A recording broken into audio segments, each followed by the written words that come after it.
आता सेन्सेक्स प्रमाणे आपल्याकडे भारतात 5 लाख नपुसकलिंगी लोक आहेत. बापरे. नाही, परत तू गफलत केली. जेंडर इज हिअर हे आपल्याला समजत नाही. आपण सगळे सुशिक्षित म्हणवतो ना ग. मुग्धा, मला तू सांग, तुला काय अधिकार हवेत माणूस म्हणून? मी जरी भारतातला शेवटचा जरी तृतीयपंथी असला, that is my human rights that you should have to give me. It is not easy try to understand. मला सांग, जेव्हा तुझ्यावरती एक वेब शो आला, तुला फीचर करणारी एक जाहिरात आली विक्सची. अनाथ हा शब्द जेव्हा कोणी म्हणतं ना, की आई वडील नाहीयेत, ऑर्फन मुलं आहेत, ते मला खूप वाईट वाटतं. माझे आई वडील वारले. आई होण्यासाठी तुम्हाला बाई असण्याची गरज नाही, गर्भाशय असण्याची त्याहूनही गरज नाही. तुम्ही फक्त निस्वार्थीपणे एखाद्यावर प्रेम करू शकलात. आपल्याकडे विठ्ठलाला सुद्धा आई म्हटलं जातं ना. माझ्याकडे ख्रिश्चन मुली आहेत, मुस्लिम मुली आहेत, माझ्याकडे सगळ्या धर्माची मुलं, आणि सगळे मला आई, अम्मा, मा म्हणतात. मी भारत माझा देश आहे, सारे भारतीय. मी पण शिकली सोन्या, भारताला इकडे घेते. ससा आणि कासवाची का शर्यत लावता? 2 सशांची का नाही लावली तुम्ही? 2 कासवांची का नाही लावली? माझी होरपळ होते सोन्या तुमच्यामध्ये. तू एकदा सेक्स चेंज ऑपरेशन करून घेतलंस, बायोलॉजिकली तू बाई झालीस, तरी सुद्धा तू का स्वतःला तृतीयपंथी म्हणून? अरे वा, किती छान. तर मग जरा धीर चेपल्यावर जरा मी आगाव आहे, तुला आता अर्ध्या तासात कळलं असेल की मी किती आगाव असू शकते. नाही, काय होतं म्हणजे मी तुला एक अनुभव म्हणून सांगते, माझा नाही, माझ्या एका मैत्रिणीचा. बरं, 15-20 जण आले तृतीयपंथीय, आणि ते खूप अग्रेसिव्ह होते आणि त्यांनी खूप पैसे मागितले. जादूची छडी माझ्या हातात नाही येणार रे बाबा. फक्त तू एखाद्या ट्रान्सजेंडरकडे हसून बघ, येणारे रिएक्शन बघ, आणि मला सांग गौरी,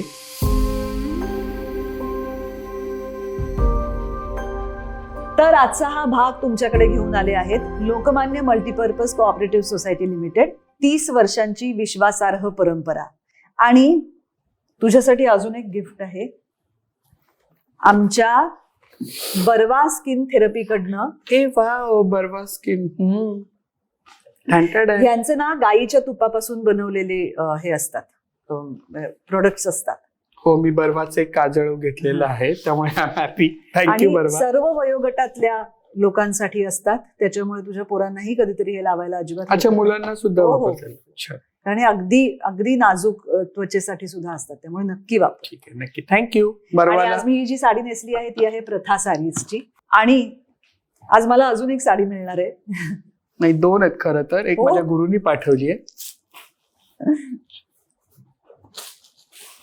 वा, त्यामुळे पुढच्या थँक्यू. कशाला? तुला पुढच्या आरपारच्या एपिसोड मध्ये गौरीने दिलेली साडी नेसून मी तुम्हाला नक्की. धन्यवाद. आणि तुम्ही चॅनल सबस्क्राईब करा, कारण आमच्या असं लक्षात आलंय की आरपारचे आमचे इंटरव्ह्यूज खूप बघितले जातात, ज्याच्याविषयी आम्हाला मनापासून आनंद होतो आणि आम्ही आभारी आहोत. पण जेव्हा सबस्क्राईब करता तेव्हा ते ऑटोमॅटिकली दुसऱ्यांच्या फीडमध्ये येतं, आणि मग ते फीडमध्ये आलं की ते ऑर्गॅनिकली जास्त लोकांपर्यंत पोहोचतं. आणि मला असं वाटतं की अशांच्या गोष्टी किंवा अशी व्यक्तिमत्व ही जास्तीत जास्त लोकांसमोर आली पाहिजे, त्यांना त्यांचं बोलणं कळलं पाहिजे, त्यांच्या कानावर गेलं पाहिजे. आणि त्यामुळे तुम्ही सबस्क्राईब करा. आणि गौरी, तुझे मनापासून आभार. धन्यवाद. आरपारची मी खूप ऋणी आहे. असा प्लॅटफॉर्म माझ्या समाजाला, खूप मराठी रसिक, आपण खूप दर्जेदार लोक आहात, इकडे येणाऱ्या सगळ्यांचे मी इंटरव्ह्यू पाहिलेत यायच्या आधी. त्यामुळे असा प्लॅटफॉर्म, खरंच मुग्धा, मी तुझी मनापासून आभारी आहे सोन्या, की फक्त गौरी नाही, आज एंटायर ट्रान्सजेंडरला आपल्या भावना मुक्त करायला मिळाल्या. हे आरपार आमचं आहे. आतापर्यंत मी फक्त लाईकच करायची, आता घरी गेला सबस्क्राईब करते. नमस्कार. आरपार वुमन की बात मध्ये मी मुग्धा गोडबोले तुम्हा सगळ्यांचं मनपूर्वक स्वागत करते. आजच्या भागाला सुरुवात करण्यापूर्वी मी एक छोटंसं पत्र वाचून दाखवते. चिरंजीव गणेश, शुभाशीर्वाद. चूक झाली ती मान्य केलीस, हरकत नाही, पश्चात्तापेन शुद्धती. To err is human, but to forgive is divine. या नियमाने परमेश्वर तुला माफ करू शकतो. सतत परमेश्वराची आठवण करून माफी माग, माफी मिळेल. तू फोनवर बोलल्याप्रमाणे मी तुला माफ केले आहे. नित्यनेमाने कुलस्वामिनी श्री शाकंभरी देवीची आराधना कर. ओम नमः शिवायचा जप कर. याशिवाय माझ्याकडून तुझ्यासाठी मंदिरात जाऊन प्रार्थना होत आहेत. कुणाबद्दल वाईट बोलू नको, कुणाचाही राग करू नको, कुणाचंही वाईट चिंतू नको. प्रत्येकाचं नशीब वेगळं असतं. मागील जन्माचं प्राकृत या जन्मात चांगलं वागल्याने बदलू शकतं. परमेश्वराची आराधना चालू ठेव. पूर्वसंचित प्रारब्ध बदलू शकतं. परमेश्वरावर विश्वास ठेव. दुसऱ्याला काही देता आलं नाही तरी चालेल, पण दुसऱ्याच्या तोंडातला घास आपण घेत नाही ना, याकडे लक्ष ठेव. सर्व ठीक होईल. अनंत आशीर्वाद तुझे दादा. आज आपण भेटतो आहोत श्री गौरी सावंत हिला. याशिवाय मी दुसरी काहीही ओळख करून देऊ इच्छित नाही. याचं कारण एवढंच की तिने स्वतःची जी काही ओळख निर्माण केली आहे आपल्या समाजात, मला असं वाटतं की आपण जे संघर्ष, लढा वगैरे खूप सहजपणे बोलतो, कुठलाच संघर्ष लहान नाही. न्यायासाठी किंवा हक्कासाठीचा कुठलाच लढा सोपा नाही. पण श्री गौरी सावंतला जो रोजच्या जगण्यासाठी संघर्ष करावा लागलाय, किंवा तिच्या सारख्यांना असं आपण म्हणूया, तो आपल्या कुठल्याही संघर्षापेक्षा किंवा लढ्यापेक्षा मोठा आहे, कारण तो अस्तित्वासाठीचा लढा आहे. मी मनापासून स्वागत करते श्री गौरी सावंत. नमस्कार. आणि गौरी, माझ्यापेक्षा तू वयाने लहान आहेस म्हणून मी तुला अगं म्हणाले तर चालेल का असं मी तुला विचारलं होतं. तू हो म्हणालीस, त्याबद्दल आभार. कुठेतरी लहान असल्याचं क्रेडिट घेता येतं ना, म्हणजे कोणीतरी रडायला कुठेतरी खांदा असतो. कधी लक्षात ठेव, लहान असेल तर आपण म्हणतो की चल मी बोलायला. मला फार बरं वाटलं तू आलीस ते, कारण आपण बरेच दिवस हे बोलत होतो आणि तू मला नेहमी सांगत होतीस की सध्या तुझ्या मुलींच्या परीक्षा सुरू आहेत, त्यांची सुट्टी सुरू आहे, आता त्या परत शाळेत जायला लागणार आहेत, त्यानंतर आपण भेटू. तर या तुझ्या मुलींविषयी सगळ्यात आधी मला सांग.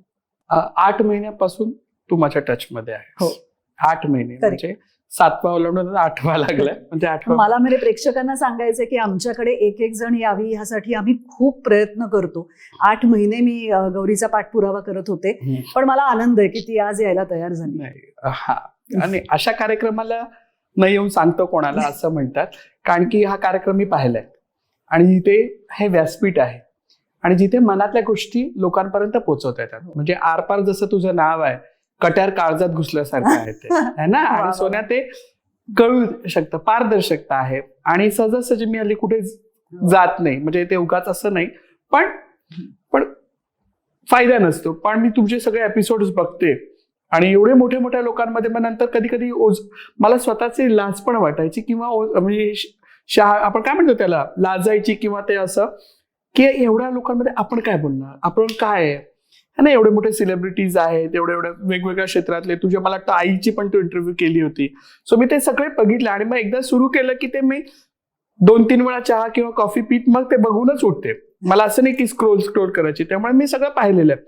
त्यामुळे ते थोडं मागे पुढे होत होतं. आणि म्हणालेस तर आई आहे मी, तर एकीचा डबा करायचा असतो तर दुसरीचं काय दिलंय टीचरने बॅगेत बघायचं असतं, आणि मग त्यानंतर आता दुसऱ्या जबाबदाऱ्या आहेत माझ्यावरती. त्यामुळे थोडं मागे पुढे होत होतं. पण शेवटी मी ठरवलं होतं की यायचं, ते आज आली. आणि ते तू पत्र वाचलं असतं ते मला आज खूप बरं वाटलं, की ते जसं आपण लहानपणी खेळायचो, माझ्या आईचं पत्र हरवलं ते मला सापडलं. हे माझ्या वडील 2021 मध्ये वारले आणि वडिलांना मी दादा म्हणायचे. पुण्यामधले बहुतेक लोक वडिलांना दादा किंवा हेच म्हणतात, तर आम्ही दादा म्हणायचो. तर माझे वडील वारल्यानंतर 2 महिन्यानंतर माझ्या बहिणीने मला पत्र दिलंय. तू विचार कर, इतके वर्ष ज्या व्यक्तीविषयी माझ्या मनात खूप राग होता, प्रचंड, म्हणजे की त्यांनी मला कधी समजूनच नाही घेतलं, आणि मी आज जे काही आहे त्यांच्यावर ब्लेम करणं खूप सोपं असतं. आणि की माझी छोटी साई कधी कधी मला म्हणते, तू मला होमवर्क करायला दिलं नाहीस ना म्हणून मला टीचरनी ओरडलं. अगं पण तुझा होमवर्क आहे ना सोन्या, माझं काय संबंध त्याच्यामध्ये, मला काम आहे, तू होमवर्क घेतला नाही. तर ते जे ब्लेमिंग आहे ते मी सुद्धा केलेलं आहे. त्यामुळे आता मी समजूतदार झाले. तर ते माझ्या वडिलांनी माझ्यासाठी लिहिलेले पत्र आहेत, आणि त्या पत्र वाचत असताना तुला कळलं असेल की काय संस्कार असते. हे वडिलांचं झालं. माझ्या आईचंही तसंच होतं. त्यामुळे भरपूर गोकुळातून आलेली मी आहे आणि शेवटी गोकुळातच राहणार. तर माझ्या मुलींविषयी तू म्हटलं तर मला ज्या मुली आहेत त्या सगळ्या माझ्या सिंगल वुमनच्या मुली आहेत किंवा जे अनवॉन्टेड बेबीज आहेत. मी त्यांना अबेंडेड शब्द मला खूप त्रासदायक वाटतो. नकोशा पण काय त्या मला माहिती नाही. पण जसं मगाशी म्हणाले की माझ्या आईचं पत्र हरवलं तर एखाद्याचं चुकून पार्सल माझ्याकडे आलं असेल पण मी ते उघडलं नाही, त्याला तसंच ठेवलं बंद कुपीत. तशा त्या माझ्या मुली आहेत. आणि त्या काय वय वर्ष कुठपासून कुठपर्यंतच्या आहेत? आमच्याकडे 1 दिवसाच्या मुलीपासून माझ्याकडे 21 वर्षापर्यंतच्या मुली आहेत. बापरे. आणि या कुठल्या मुली तर सांगते, आमची संस्था आहे आजीचं घर, ज्याला मी कौन बनेगा करोडपतीमध्ये अमिताभजी म्हणाले की नानी का घर. तर ह्याचा अर्थ मी तुला सांगते आधी की ज्या सेक्स वर्कर्स महिला आहेत त्यांना आपण एकल महिला म्हणतो, की ज्या वर्किंग वुमेन आहेत, सेक्स वर्कर्स आहेत आणि वर्किंग वुमेन आहेत. मग सगळ्यात महत्वाचा विषय तो की त्या सिंगल मातृत्व देणाऱ्या महिला आहेत, एकल महिला आहेत. त्यांच्या पार्टनरचा ते कुठेही उल्लेख करत नाही, पण मातृत्व कोणापासून हिरवून किंवा ते थांबत नाही. तर त्या मुलींना आपण सांभाळतो. तर कसं सांभाळायचं, तर आमचे ओल्ड ट्रान्सजेंडर जे आहेत म्हातारे ते आता भीक मागायला किंवा बदाई वस्तीला जात नाही, सो ते घरी आहेत. मग त्या महिला कामाला जाताना त्यांच्या बच्चूंना आमच्याकडे ठेवतात. पाळणा घरासारखं आहे म्हणून त्या आमच्या संस्थेचं नाव आहे आजीचं घर, जिथे आपण ह्या मुलींना सांभाळतो. मग आता असं झालंय की त्या आईकडे जातच नाही. मग त्यांचं पोलिओच्या ड्रॉप पासून सगळे आमचे चेले करतात.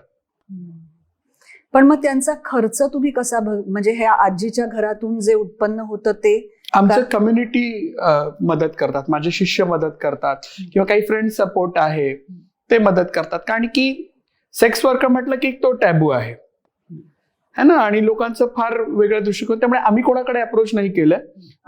माझे चेले नाती, आमचे परिवार आमच्या ह्याच्यातून होऊन जातं. काही काही शाळांमध्ये माहिती आहे तर त्यांनी फी माफ केलेली आहे, पण बाकी पुस्तकं वगैरे ते सगळं लागतं आणि होऊन जातं. फक्त करायची इच्छा पाहिजे. If you always cry no one is going to give you handkerchief. बरोबर. सो सगळं होऊन चाललंय. मला तुला सगळ्यात पहिला प्रश्न हा विचारायचा आहे गौरी, की आपल्याकडे खरं तर किन्नरांची खूप जुनी परंपरा आहे. म्हणजे खूप पूर्वीपासून त्यांचे उल्लेख अगदी महाभारतापासून आपण अनेक ठिकाणी वाचत आलोय. शिखंडी राजा होता तो तरी सुद्धा तृतीयपंथी होता. असं काय मधल्या काळामध्ये घडलं असावं असं तुला वाटतं की ज्यामुळे तुमच्या समाजाकडे बघण्याचा दृष्टिकोन इतरांचा खूप बदलला किंवा तो काहीसा चेष्टा, काहीसा हेटाळणी अशा प्रकारचा झाला? चला आता फ्लॅशबॅक मध्ये जाऊया पाठीमागे, म्हणजे कृष्ण धवल फीट मध्ये ने बाबा सोन्या मला. आपण मायथॉलॉजी मध्ये आधी बघूया. मायथॉलॉजी म्हणजे जेव्हा आपण बघतो तेव्हा आपल्याकडे मंथन जेव्हा झालं होतं तेव्हा विष्णूंनी मोहिनीचं रूप घेतलं होतं. बरोबर. तर त्याला आपल्याकडे म्हणतात विष्णूचं मोहिनी अवतार म्हटलं जातं, की पुरुषाची स्त्री झाली होती.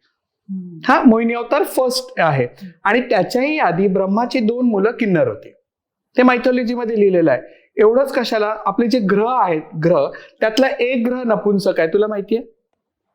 हो. आठव जरा, प्रयत्न कर. बुध ग्रह आहे तो नपुंसक ग्रह म्हटला जातो. अच्छा. हा, आणि तो बुध ग्रहाला स्वतःचं असं अस्तित्व नाहीये, तर त्याला हिंदीमध्ये बिन पैंदे का लोटा म्हटलं जातं किंवा हिचा नपुंसक ग्रह. मग त्याच्यासाठी तुम्ही, आणि बुध कशासाठी आहे? फायनान्ससाठी आहे. तू जर बघितलं करंगळीमध्ये लोक पाचूची अंगठी घालतात. जर ज्याचा बुधग्रह कमजोर आहे तर त्याला पाचू घालायला सांगतात. सो ग्रहांमध्ये 9 ग्रह म्हणजे राहू केतूंचा तर उल्लेख नसेल अनवॉन्टेड बेबी सारखं, पण बुधाला दिलेला आहे आणि बुध हा नपुंसक ग्रह आहे. मग ज्याची फायनान्शियली कमकुवत असेल त्याला सांगतात बुधाची उपासना करा. किंवा त्याच्याही पलीकडे तू जर बघितलं असेल, पूर्वी म्हणजे आपल्याकडे म्हणजे किन्नरांना दान द्या. तर काय दान द्या? हिरवी साडी द्या, हिरव्या बांगड्या द्या, हिरवे मूग द्या. हिरव्या ज्या गोष्टी आहेत त्या किन्नरांना द्या. आणि कोण घेणार? दान हे नेहमी सुपात्र असलं पाहिजे. बरोबर. आमचं काही लग्न होत नाही, आम्हाला मुलं बाळ होत नाही, आम्ही तुमच्या कार्यामध्ये येऊन नाचतो, हे करतो, त्याच्यासाठी ते दान दिलेलं आहे, ते किन्नरांचं दान आहे. सो दॅट हे आपल्या रूढी लिहिलेलं आहे. बरोबर. आणि पूर्वीच्या काळी म्हणजे जर परशुरामाचं जर बघितलं, परशुरामांनी सगळ्यांचा जेव्हा क्षत्रियांचा संहार करायला लागला तेव्हा काही राजांनी साडी नेसले. आणि मग ते रेणुकाजवळ गेले तर त्यांनी म्हणाले की नाही, यांचं तू आता परशुराम मिटवायचं की क्षत्रियांचं मी हे करणार, पण माणसाचं पुरुषार्थ राहतं कुठे? जर त्यांनी साडी नेसली तर त्याच्यात पुरुषार्थ काहीच नाहीये. मग तेव्हा रेणुका मातेने त्यांना शब्द दिला की आजपासून हे अक्कय्या आणि जोगया माझे 2 शिष्य राहतील. म्हणून जर तू जुलवा पिक्चर पाहिला असेल, जोगती संप्रदाय जर बघितलं, ते पुरुष आहेत पण ते वेअर साडी. आणि मग जेव्हा पुरुषातला पुरुषार्थपणा गेलेला आहे, मी जर साडी नेसली तर मला बाईकडे बघताना तो भाव येणारच नाही. म्हणून पुजारी जे लोक असायचे ते पूर्वी तृतीयपंथी असायचे. म्हणजे भारतामध्ये आपला महाराष्ट्र आणि कर्नाटकामध्ये, बाकीच्या ठिकाणचं मला माहिती नाहीये, पण ह्या ठिकाणी देवळाचे जे देवींचे मुख्य पुजारी होते ते वॉज अ ट्रान्सजेंडर्स, ते वॉज अ जोगतास. म्हणजे जर देवीला आंघोळ घालायची, साडी नेसवायची तर ते जोगते करायचे. मग एवढी दयनीय परिस्थिती शिखंडी पर्यंत आपण जाण्याआधी, शिखंडीचा राजा होता, अंबा राजा झाला शिखंडी. मग राजा ते सिग्नल हा प्रवास कसा आला, पण त्याच्या मधल्या पिरियडमध्ये तुम्हाला बघायला आपल्याकडे मोगलांचं हे आलं, इस्लामीकरण झालं. आणि जर तू बाबर त्याच्यामध्ये बघितलं, बाबर वॉज अ गे, बाबरनामामध्ये लिहिलेलं आहे. आणि अल्लाउद्दीन खिलजी जेव्हा भारतामध्ये आला त्याच्याबरोबर त्यांनी 2 ट्रान्सजेंडर्सला पण आलं होतं. तुझं पद्मावती पिक्चर पाहिलं तर तुला कळेल. सो मग त्यांच्याकडून आलं. आणि मग नंतर काय केलं, मग देवळं तोडायला लागली. मग आम्हाला काम काय, मग हेरम सांभाळा. जे मुस्लिम्स लोक जे हे करायचे, हेरम सांभाळा, कारण की we are the strongest film. त्याच्यावर तो सडक पिक्चर पण आलेला सदाशिव अमरापूरकरचा, तो इतिहास तुला तिकडे मिळेल. मग हेरम सांभाळायचं काम म्हणजे तू विचार कर की देवालय ते वेशालयापर्यंत आम्हाला कोणी आणलं, मुघलांनी आणलं. म्हणजे आमच्या हातातलं काम स्त्रीला नटवणं होतं, तर इकडे स्त्रीला हे करायचं काम आम्हाला दिलं. मग नंतर पुन्हा मग मोगल गेले आणि नंतर कोण आले, ब्रिटिश आले, इंग्रजांचं हे आलं आपल्याकडे. मग इंग्रजांनी काय केलं, सेक्शन 377 लावलं है ना, कारण की त्यांना दुसरं कशावरती, जसं झाशीच्या राणीला सांगितलं की दत्तक वारस आम्ही नामंजूर करू, आमच्याकडे पॉवर्टी होती. So they could not take. आमचं हैदराबादला भारतातला सगळ्यात मोठी आमची जागा आहे. We was like a king. आणि आज तिकडचे जे कोर्ट आहे ते आमच्या जागेवरती आहे. निजाम सल्तनतने आम्हाला ते दिलं होतं.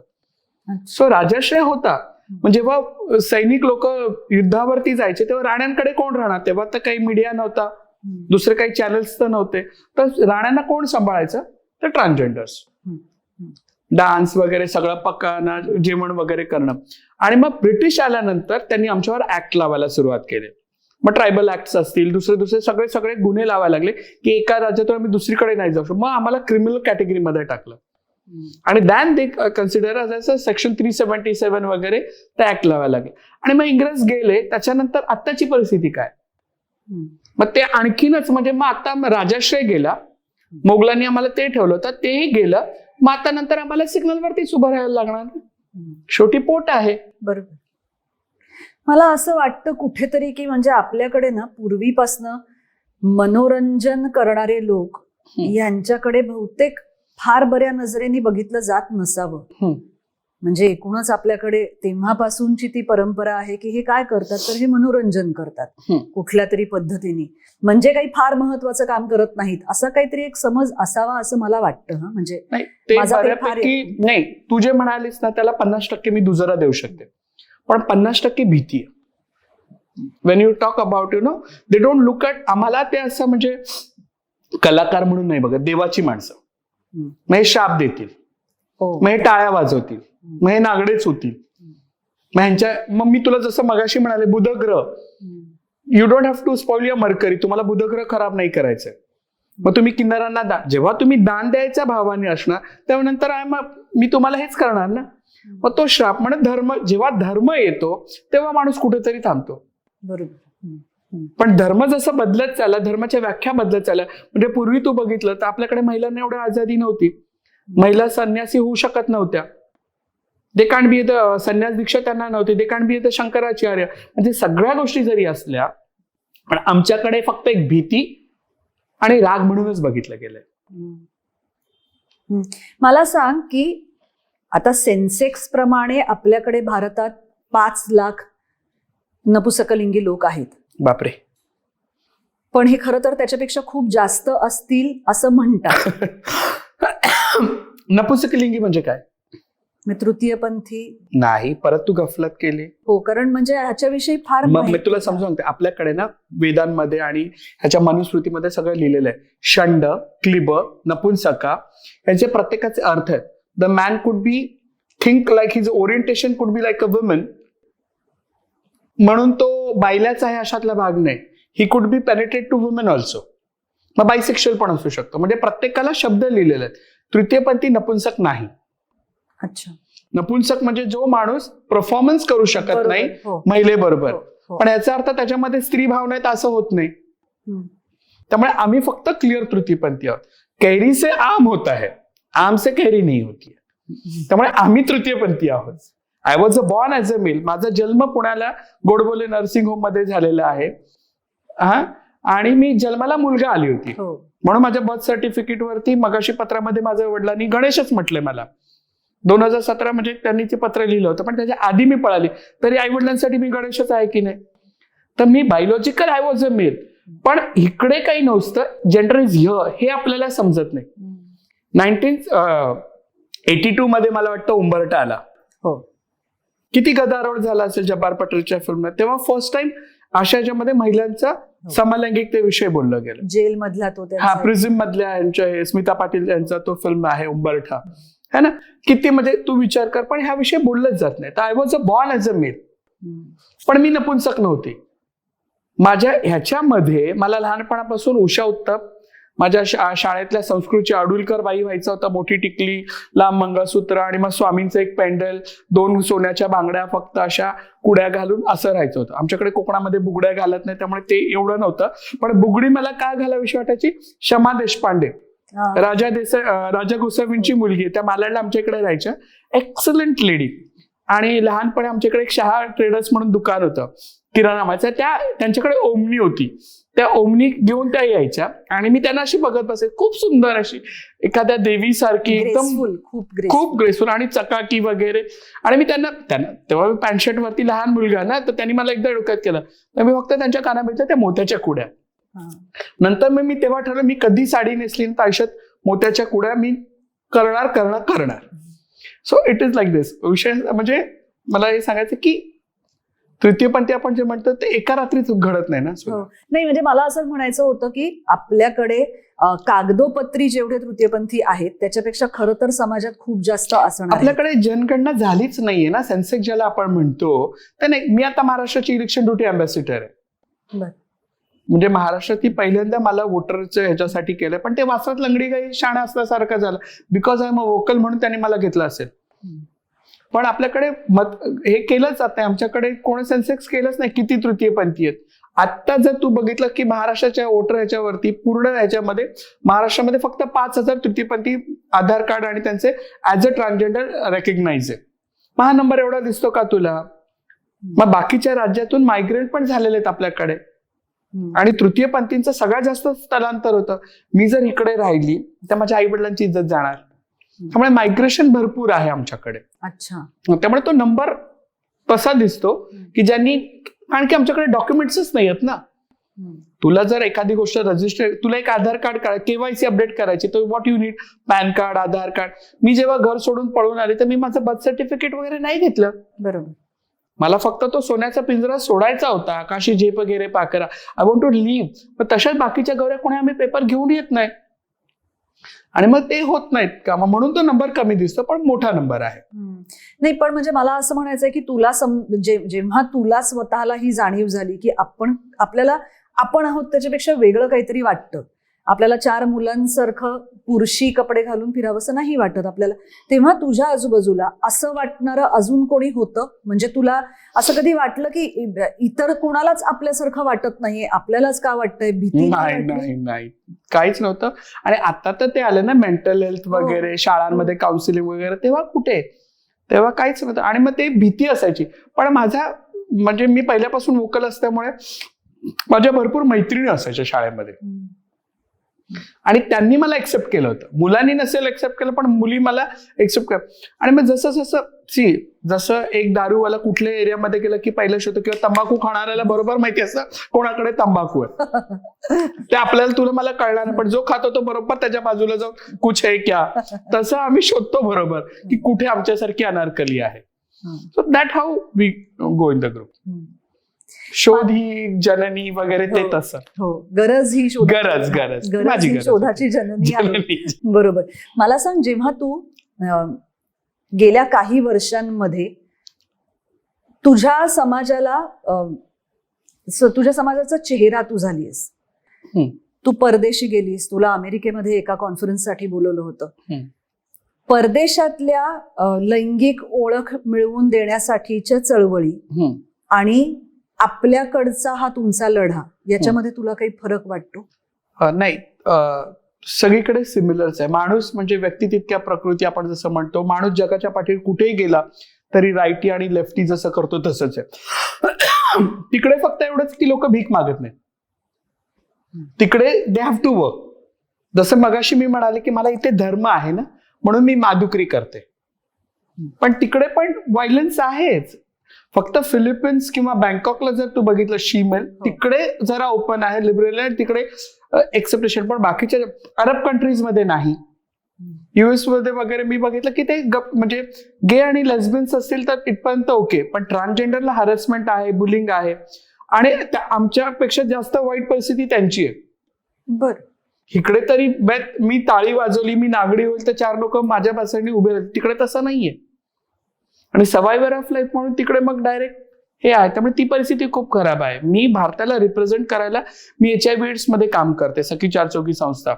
प्रिव्हिलन्स आमच्याकडे 8% आहे HIVचं. सो मला ती संधी मिळाली वॉशिंग्टन DC ला जाण्याची, भारताला रिप्रेझेंट करा HIV याच्यामध्ये. पण त्यानिमित्तानं आम्ही कम्युनिटीला बघितलं जाऊ की सगळ्यांचे हरॅसमेंट, बुलिंग सगळीकडे सेम आहे. आणि हे जगाच्या पाठी कुठेही गेलं तरी आपण म्हणतो gender equality, inclusion and diversity नाही, पितृसत्ता ज्याला आपण म्हणतो ती जगाच्या सगळ्याकडे तेच आहे, पुरुष प्रधान. आणि मग तो जास्त त्रास होतो.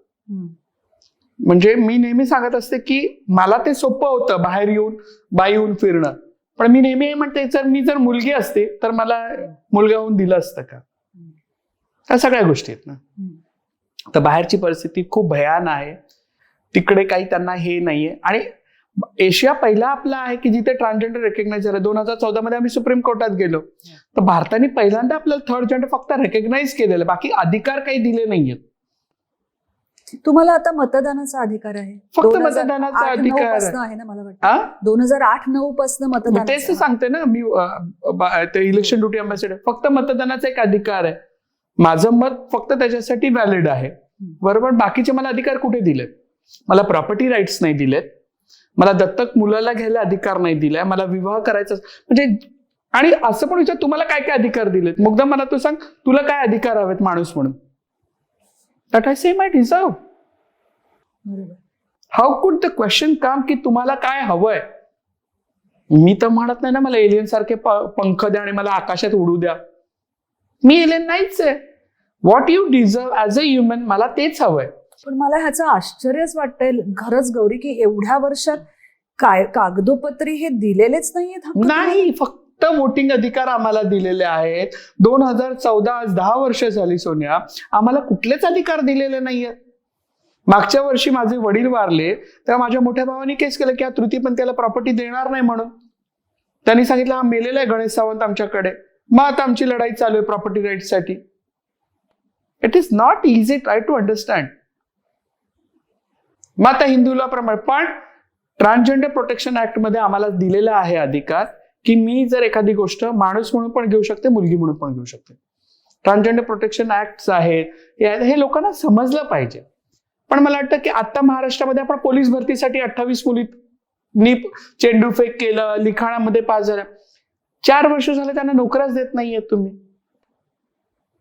म्हणजे दरवाजे बंद करायची जी सिस्टीम आहे ती दोन्ही साईडनी. आम्हाला तुम्ही ज्ञानामृत तुम्ही पाजाल का, झंडू पंचामृत तुम्ही मला देता, आप लोग ऐसा करते हो, आम्हाला भीती वाटते, माझी मुलगी घाबरली, गाडी आला मी काच बंद केली. अरे पण किती वर्ष तुम्ही घाबरगुंडी करणार आहात ना. पण मग हे कुणाकडे जाऊन बोललं पाहिजे असं तुला वाटतं? म्हणजे हे अगं पण कोर्टाच्या पुढे कोण असतं? न्यायालयाच्या वरती कोण आहे अजून?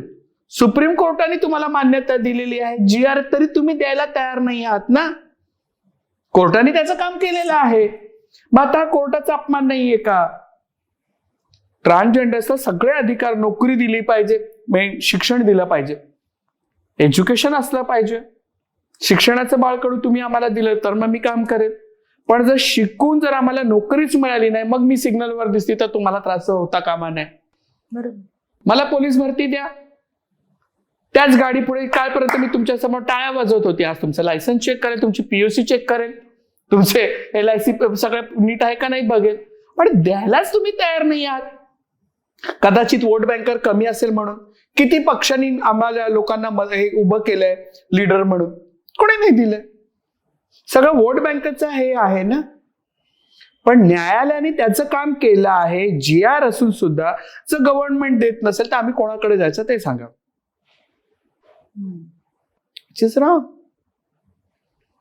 इक्वॅलिटी. भारताला स्वातंत्र्य इतके वर्ष झाली पण आम्ही फक्त 2014 नंतर आमची ओळख आहे. मग आमच्या स्वतंत्रतेमध्ये आणि तुमच्या स्वतंत्रतेमध्ये किती फरक आहे तुम्ही सांगा. मी जरी भारतातला शेवटचा जरी तृतीयपंथी असला, that is my human rights that you should have to give me. तुम्ही द्यायलाच तयार नाही आहात. हे फक्त धरून ठेवणं हे कितपत. म्हणजे लहान मुलांना तुम्ही चॉकलेट्स दाखवायचे आणि द्यायचं नाही असं झालं ना. किती म्हणजे भयान प्रकार आहे सांग. आणि आपल्याकडे मेंटल हेल्थ काउन्सिलिंग त्याच्याविषयी बोललंच जात नाही. आम्ही समाजाची तू व्याख्या काय करणार आहे. समाज म्हणजे कोण आहे तुझ्या हिशोबाने. आई वडील, बहीण भावंड, नातेवाईक, दुसरे आपले मित्र परिवार आणि तिसरे जे आज मला हे ऐकतायत, ह्या सगळा हा समाज तुम्ही आहात. आणि मी द्वाड हट्टी का आहे कारण की मी पहिल्या समाजामधून डायरेक्ट किक्ड आउट तिसऱ्या समाजामध्ये झाली म्हणून मी द्वाड आहे. तुम्हाला माझा टाळे वाजवल्यातलं हे दिसतं पण तुम्हाला त्याच्या पाठीमागचा आक्रोश दिसत नाही. म्हणजे तुम्ही म्हणा भीक तो भीक कटोरी रंगीन असं झालेलं आहे ना. You should have to give us opportunity. आम्हाला देतच नाही. आणि मी ज्याला भीक भीक म्हणते ना त्याला मी माधुकरी म्हणतो. We all are sannyasis. आम्ही तुमच्यासारखं संसारामध्ये नाही. आमचं कामच आहे ते माधुकरी मागणं. काय बाबा तुझ्याकडे जसं पंडितजी येतात लग्न लावायला, पंडितजीला तुम्ही जसं देतात तसं आमचंही आम्हाला दान द्या. आणखी दॅट इज माय सर्व्हायव्हर ना. पण तुम्ही त्याला एकदम असं अशा पद्धतीने टर्नआउट कराल, तुम्ही तेही द्यायला तयार नाही, जॉब्सही द्यायला तयार नाही. मग काय मागायचं आम्ही तुमच्याकडे तुम्ही सांगा. मला सांग गौरी, तुमच्यापैकी प्रत्यक्ष सेक्स चेंज ऑपरेशन करणारे किती जण असतात? 99%. अच्छा. पण एका ओळीत सांगून हे संपणार नाहीये. तू हे कर. तू हेअरकट का केला? तू जर एखाद्या पार्लरवालीकडे गेले ॲब्रो करायला आणि तिने जर मनाने शाणपणा करून एकदम बारीक तुला आवडेल तर कोणाच्याही ताब्यामध्ये we are not a guinea pigs ना. सेक्स चेंज हे करण्यासाठी पण आम्हाला मेंटल हेल्थ काउन्सिलरकडे जावं लागतं. मग ते तुम्हाला सांगतात की तुम्ही मेंटली स्टेबल आहात. WHO पूर्वी याला मेंटल डिसऑर्डर म्हणायचे पण त्यांनी तो शब्द केला ही नैसर्गिक हे आहे. तर सेक्स चेंज का करायचं तर बाबा मला पुरुषाचा अवयव नको आहे. If I feel like a woman so मला अधिकार आहे की to be like a woman. बाकी काही नाही. पण सेक्स चेंज जेव्हा आपण म्हणतो की त्याच्यातले डॉक्टर सुद्धा तेवढे तज्ज्ञ पाहिजेत. जसं मी मगाशी तुला म्हणाले की बँकॉक पटायामध्ये होतं पण इकडे आपल्याकडे तेवढं सर्रास होत नाही. मग ते चुकीचं जर झालं त्याचे परिणाम म्हणजे कधी कधी जर तुमची नस चुकीची जर घेतली तर युरिथ्रल डिस्चार्ज होतो. समटाईम तुमच्या पायाला पॅरालिसिस सारखं होतं. समटाईम्स म्हणजे सगळे युरिथ्रल जे किडनी फेल्युअर्स होऊ शकतं, ब्लॅडरचे नुकसान होऊ शकतं. त्यामुळे डॉक्टर तेवढे तज्ज्ञ पाहिजेत आणि करणारे पाहिजे. पूर्वी ते क्वॅक डॉक्टर्स करायचे. Just go and cut it. That is not हे नाहीये ना, योग्य पद्धत नाहीये. असं. तू किती वर्षांपूर्वी केलंस? मी घर सोडल्यानंतर 2-3 वर्षानंतर. अच्छा. म्हणजे तू 20व्या 21 आमच्याकडे असं म्हटलं जातं जितने जल्दी मी तुला परत हे सांगते. तू जर एखाद्या 2 वर्षाच्या मुलाला फ्रॉक घातला तर तू विचारतो ना आईवडिलांना बाबा या बेबी आहे, विचारतो की नाही. पण 10 वर्षाच्या मुलाने जर फ्रॉक घातला तर तुम्ही काय विचारणार का त्याच्या आईला मुलगा आहे का मुलगी आहे? विचारशील नाही. कळून येतं ना. तर जेवढा लवकर तुमचं ऑपरेशन होणार तेवढं तुमच्या बॉडीमध्ये हार्मोनल चेंजेस होणार. So as early you will do your operation that more you will look like a female. तुमची हेअर ग्रोथ नाही होणार, हार्मोन्स थांबतील, मेल टेस्टोस्टेरॉन आणि हे जे आहे त्याचं तुमचं हे डाऊन होणार. So then more you will look like a female. तो साऊथचे ट्रान्सजेंडर बघ ओळखू येत नाहीत. अच्छा. Early age, very early age. So that is a pre pressure also. आणि एकदा असतं ना की मला परत ह्याच्यात नाही जायचंय. हा सगळा ना म्हणजे तसं बघायला गेलं तर हॉर्मोन्सचा परिणाम आहे इन अ वे. म्हणजे तुझ्यामध्ये कुठले हॉर्मोन्स जास्त आहेत त्या पद्धतीने तुला वागावंसं वाटतं आणि म्हणून तू त्या पद्धतीने वागतेस किंवा तुला तुझं शरीर तसं असावं असं वाटतं आणि ते आपल्या हातात कधीच नसणार आहे. नाही. तुला कुठली भाजी आवडते? कुठली आवडते? भेंडी. मी तुला सांगितलं उद्यापासून महिनाभर फक्त वांगीच खायची खाशील? नाही ना. तू कुठल्या हाताने लिहितेस? उजव्या. मी तुला म्हटलं की डाव्या हातानेच लिहायचं, तर चालेल. मग का आपण जेंडर विषयी असं करतो? ते काय झालंय गौरी, काय म्हणजे ह्यातला ना प्रामाणिकपणा ही एक गोष्ट झाली. तुला प्रामाणिकपणे असं वाटत होतं म्हणून तू लहानपणीच हा निर्णय घेतलास, तू घराबाहेर पडलीस. तूच म्हणालीस तसं की तू समाजाच्या एका वरच्या स्तरातून एका अशा स्तरामध्ये बाय चॉईस गेलीस जिथलं पुढचं आयुष्य कठीण होतं हे तुला कळत होतं. पण तू ते केलंस. इतर अनेक असतील की जे करू शकलेले नसतील, त्यांच्यावरती खूप विविध प्रकारचं प्रेशर असेल म्हणून त्यांना ते करता येत नसेल. मला असं वाटतं की आता जे हे काउन्सेलिंग वगैरे सुरू झालेलं आहे ते त्या प्रामाणिक मुलांसाठी आहे. त्याच्या पलीकडे कुठेतरी हल्ली ना ते वोकिझम नावाचा एक प्रकार झालाय की ज्यामध्ये म्हणजे त्याला विचित्रपणा असं मी म्हणणार नाही, पण ते न कळण्यासारखं काहीतरी आहे. की म्हणजे कुणीतरी परदेशात तर हे खूपच झालंय की कुणीतरी मुलं असं म्हणतात की आजपासून आम्हाला असं वाटतं की मी मांजरच आहे, मग ते मांजरांसारखे कपडे घालून फिरतात. कोणीतरी असं म्हणतं की मला आता आजपासून असं असे खूप काय काय. म्हणजे काय आहे की एकदा तुम्ही त्याला जेंडर फ्लुइडिटी असं नाव दिलं की त्याच्या पुढे काय प्रामाणिक समजायचं, काय खरं समजायचं. नाही, मला हे माहिती नाहीये आणि त्याच्यावर भाष्य करणं चुकीचं आहे.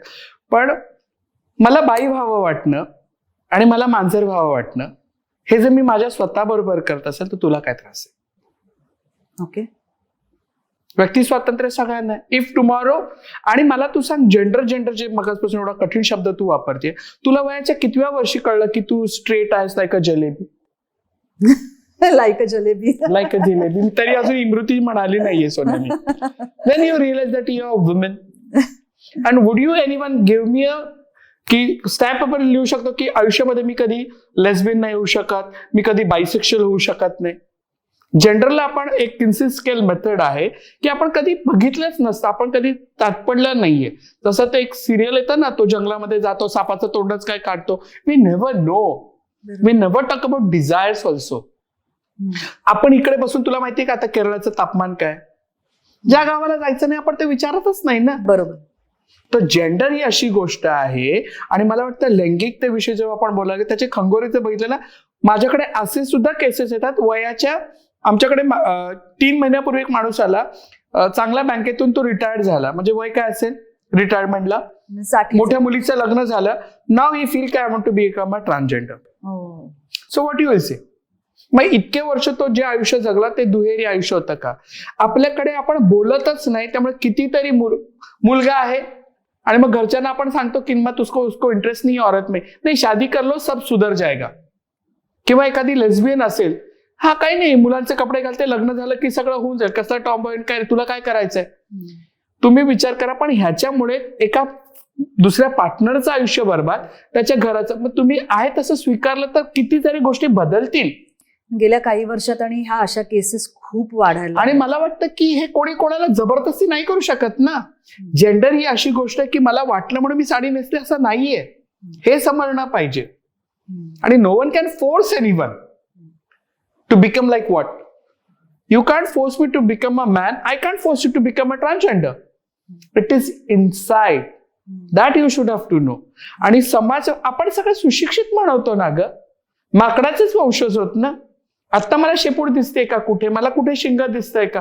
मग मला एक माणूस म्हणून स्वीकारायला का त्रास होतोय का? म्हणजे एवढं की तुम्ही लोकांना का देसी घी का लड्डू तेढा ही सही मेरा क्यों नाही म्हणत आपण? कधी एखादा पदार्थ चुकला तुझा, कचाच्या डब्यात पटकन नाही टाकत ना, काहीतरी इन्व्हेशन करतोच ना आपण. मग माणूस म्हणून जन्माला येतात, धर्म आपला सांगतो. स्वामी समर्थांचं अन्नपूर्णा रूप तुला चालू शकतं, शिवा पार्वतीचं रूप तुला चालू शकतं. Then can't a transgender, we are not a harmful people, we never know each other. तुला कुठला हिरो आवडतो? किती गोड असली, कुठला हिरो आवडतो? आता सध्या म्हणते म्हणजे हा सध्या मागचा माझ्या म्हणीला देवानंद आवडायचा, तर मी म्हटलं काय का तुला देवानंद कसं आवडू शकतो? मला रणबीर कपूर आवडतो. बक्सी मला नाही आवडत, पण मला दुसरा हिरो आवडतो. You getting my point? So it is like this. So we can be good friends. We can जेंडरला जेव्हा तुम्ही बांधाल, साधं उदाहरण सांगते, ट्रेनमध्ये एखाद्या महिलेने डार्क लिपस्टिक लावली, तिच्या बाजूला बसायला कोणी तयार होत नाही. म्हणजे नुसत्या लिपस्टिकने सुद्धा जजिंग करणं आहे. जेव्हा हे आपण जजिंग करणं सोडून देऊ, बी अ क्लीन सोल ना, लाईक आत्मा, बी अ क्लीन. मग मला सांग, तुला आता काय वाटतं की आता या परिस्थितीमध्ये आपल्या आजूबाजूला प्रत्येक माणसाने अशा कुठल्या 3 गोष्टी पाळाव्यात किंवा कराव्यात ज्याच्यामुळे जी समानता किंवा जी इन्क्लुझिव्हिटी तुला अपेक्षित आहे ती तुला मिळेल? हे आता असं झालं ना, सूर्य आणि काजव्याला आरसा दाखवण्याचं. थोडंसं काहीतरी तुला थोडं काय कशाला, मी भारत माझा देश आहे, सारे भारतीय, मी पण शिकली सोन्या, भारताला इकडे घेते. तर मला एवढंच म्हणायचं की लव्ह फर्स्ट युअरसेल्फ. जो व्यक्ती स्वतःवरती प्रेम करू शकतो, मी जर स्वतःवरती प्रेम करायला लागली तर मी तुला त्रास नाही देणार. तू जर स्वतःच्या लैंगिकतेवर जर हे करू शकते, स्वतःवरती प्रेम करू शकते, तर मुग्ध तुला त्रास नाही होणार दुसऱ्याला एक्सेप्ट करायला. ही एकच प्रामाणिक गोष्ट आहे, प्रांजळ गोष्ट आहे. मी तर आत्ता मोठी आहे म्हणून मी बोलू शकते.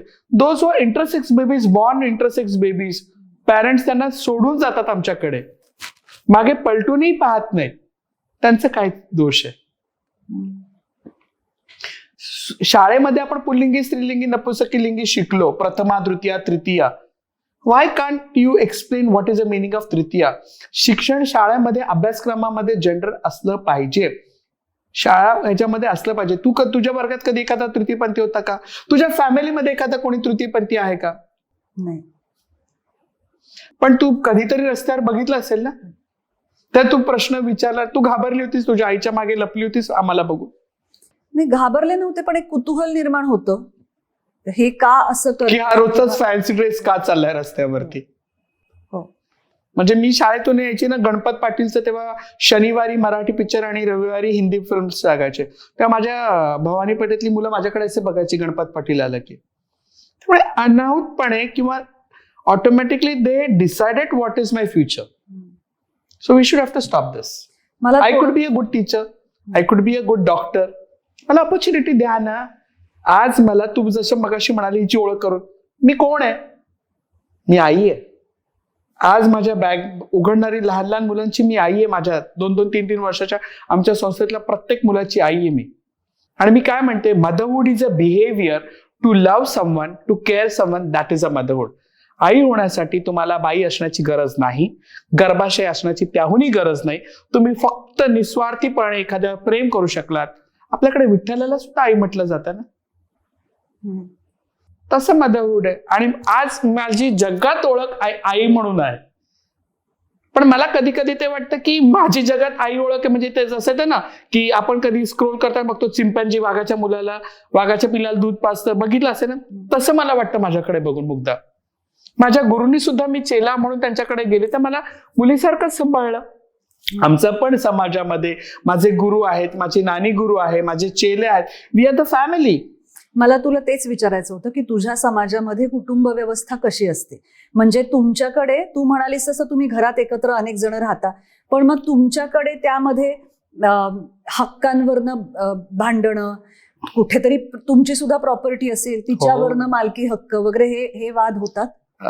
मधाचं पोळं पाहिलंस, राणी माशी, तशी आमच्यात पण हेड ऑफ द फॅमिली असते. आमचे गुरु आमच्या घराचे सगळे हे असतात. पण आमच्याकडे एक आहे की आमच्याकडे वृद्धाश्रम नसतं. गुरु म्हातार झाला की चेले सांभाळणार. आमच्याकडे तुमच्यासारखं चौरस कुटुंब नाही, आई वडील. आमच्याकडे सगळ्या जाती धर्मातली लोक आमच्याकडे असतात.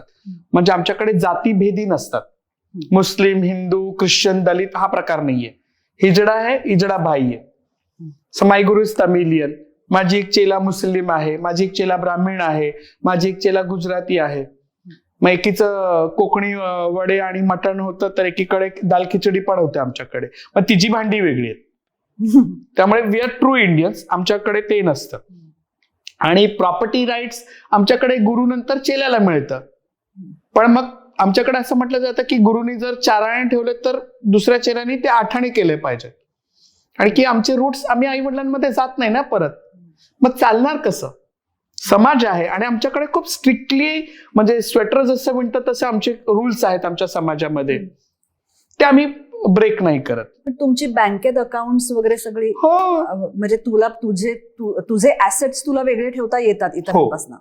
एक असतं की घर म्हटलं की प्रत्येकाला एक शेअरिंग द्यायला लागतं, लाईक युअर फॅमिली, की जेवणाचे पैसे वगैरे.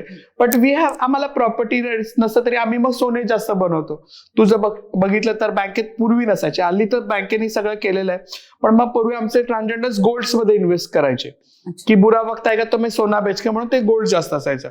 आता सोन्याचा भाव आता नाही करू शकत, त्यामुळे आता मी बँकेमध्ये आहे. आणि गुरु वारल्यानंतर आमच्याकडे चेल्याला घर देतं, मी वारल्यानंतर माझ्या चेल्याला, असं आमच्याकडे ती हायरार्की आहे. पण त्याच्यासाठी पण ते निकष खूप, म्हणजे सून आता 4 सुना असतील तर कोणाला सासू देते, ते गंठन पण लाडक्या सुनेला. तसंच माणूस आहे ना ग, समाजशील प्राणी आहे. मग इसने मुझे देखा, ये चेले ने मेरे को देखा, मी म्हातारी पडल्या मला झेंडू बामच कोणी लावला, आणि त्या बाबतीत मी थोडीशी असल्यामुळे मला थोडं हे दिलेलं आहे, मुभा दिलेली, की बाबा हिच्याकडून अपेक्षा करू नका. पण अदरवाईज आम्ही सगळे एकत्र राहतो. आणि आता तू पालघरला तुझ्या या मुलींबरोबर राहतेस. मला एक असं तुला विचारावं असं वाटतं गौरी, की तू स्वतःला त्यांची आई म्हणवतेस, कारण तुला तू बाईसारखं आयुष्य जगावं असं वाटत होतं. तुला त्यांचा बाप नाही का व्हावं असं वाटलं? म्हणजे आपण असं कुठे म्हणतो का की आपण आई मुलाचं नातं जास्त पवित्र मानतो आहोत बाप मुलाच्या नात्यापेक्षा? तुझ्या चॅनलवरती का मी कोणाचं तरी परवा इंटरव्ह्यू ऐकलं की चिन्मयी देशपांडे, चिन्मयी सुर्वे, चिन्मयी सुमित ना, चिन्मयी, तिचं एक भाषण ऐकलं. तर तिची जेव्हा डिलिव्हरी झाली तर तिच्या बाईने तिला सांगितलं की मुलाला घट्ट कर म्हणजे तुला पाना फुटेल. तो पाना फक्त आईलाच फुटतो. माझ्या वडिलांचं तू पत्र वाचलं, एक बाप म्हणून काय, पण माझ्या बाबतीत मला आईच व्हावं असं वाटत होतं. कारण की माझी खूप, म्हणजे मी तुला सांगते मुग्धा, मी आजही झोपताना माझे खाली, मी पलंगावरती झोपत नाही, बिकॉज मी शंकराचार्यांची शिष्य आहे. तर मी गादीवरती म्हणजे खाली झोपते, माझ्या बाजूला इकडे तिकडे, आणि माझा कुत्रा पायाजवळ, अशा म्हणजे मी झोपते. पण मी माझी आई वारायच्या आदल्या रात्रीपर्यंत मी आईच्या पुढ्यातच झोपायची. त्यामुळे कोणी नसतं तर मला उशी घट्ट धरून झोपायची सवय.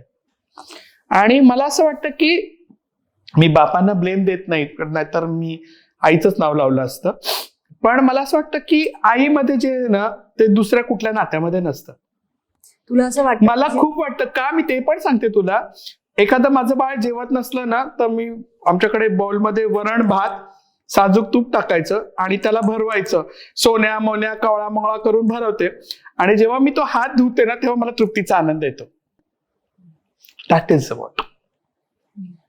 पडल्यावर आपण आई म्हणतो, बाप तितकाच महत्वाचा असेल. मी बापाला कधीच हे करत नाही, आणखी बाप नसेल तर काय, पण मला आई व्हावं असं वाटत होतं. आणि माझी सगळी मुलं कुठली भागातली साडी असू दे, ड्रायक्लिंग म्हणतो आपके साडी को हमेशा दाल सांबार रसम चटणी लगी रहती है.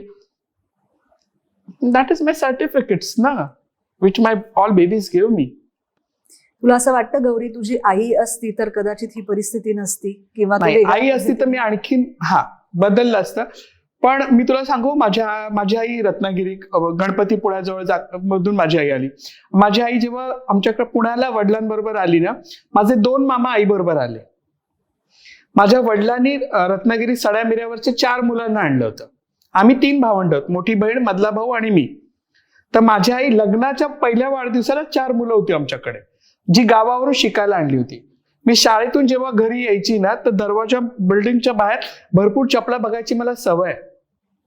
मी त्या गोकुळातून आली. म्हणजे पार्ले बिस्किट तेव्हा मोठा पुडा यायचा, तर प्रत्येकाला माहिती असेल की तुला 2-2 मिळणार.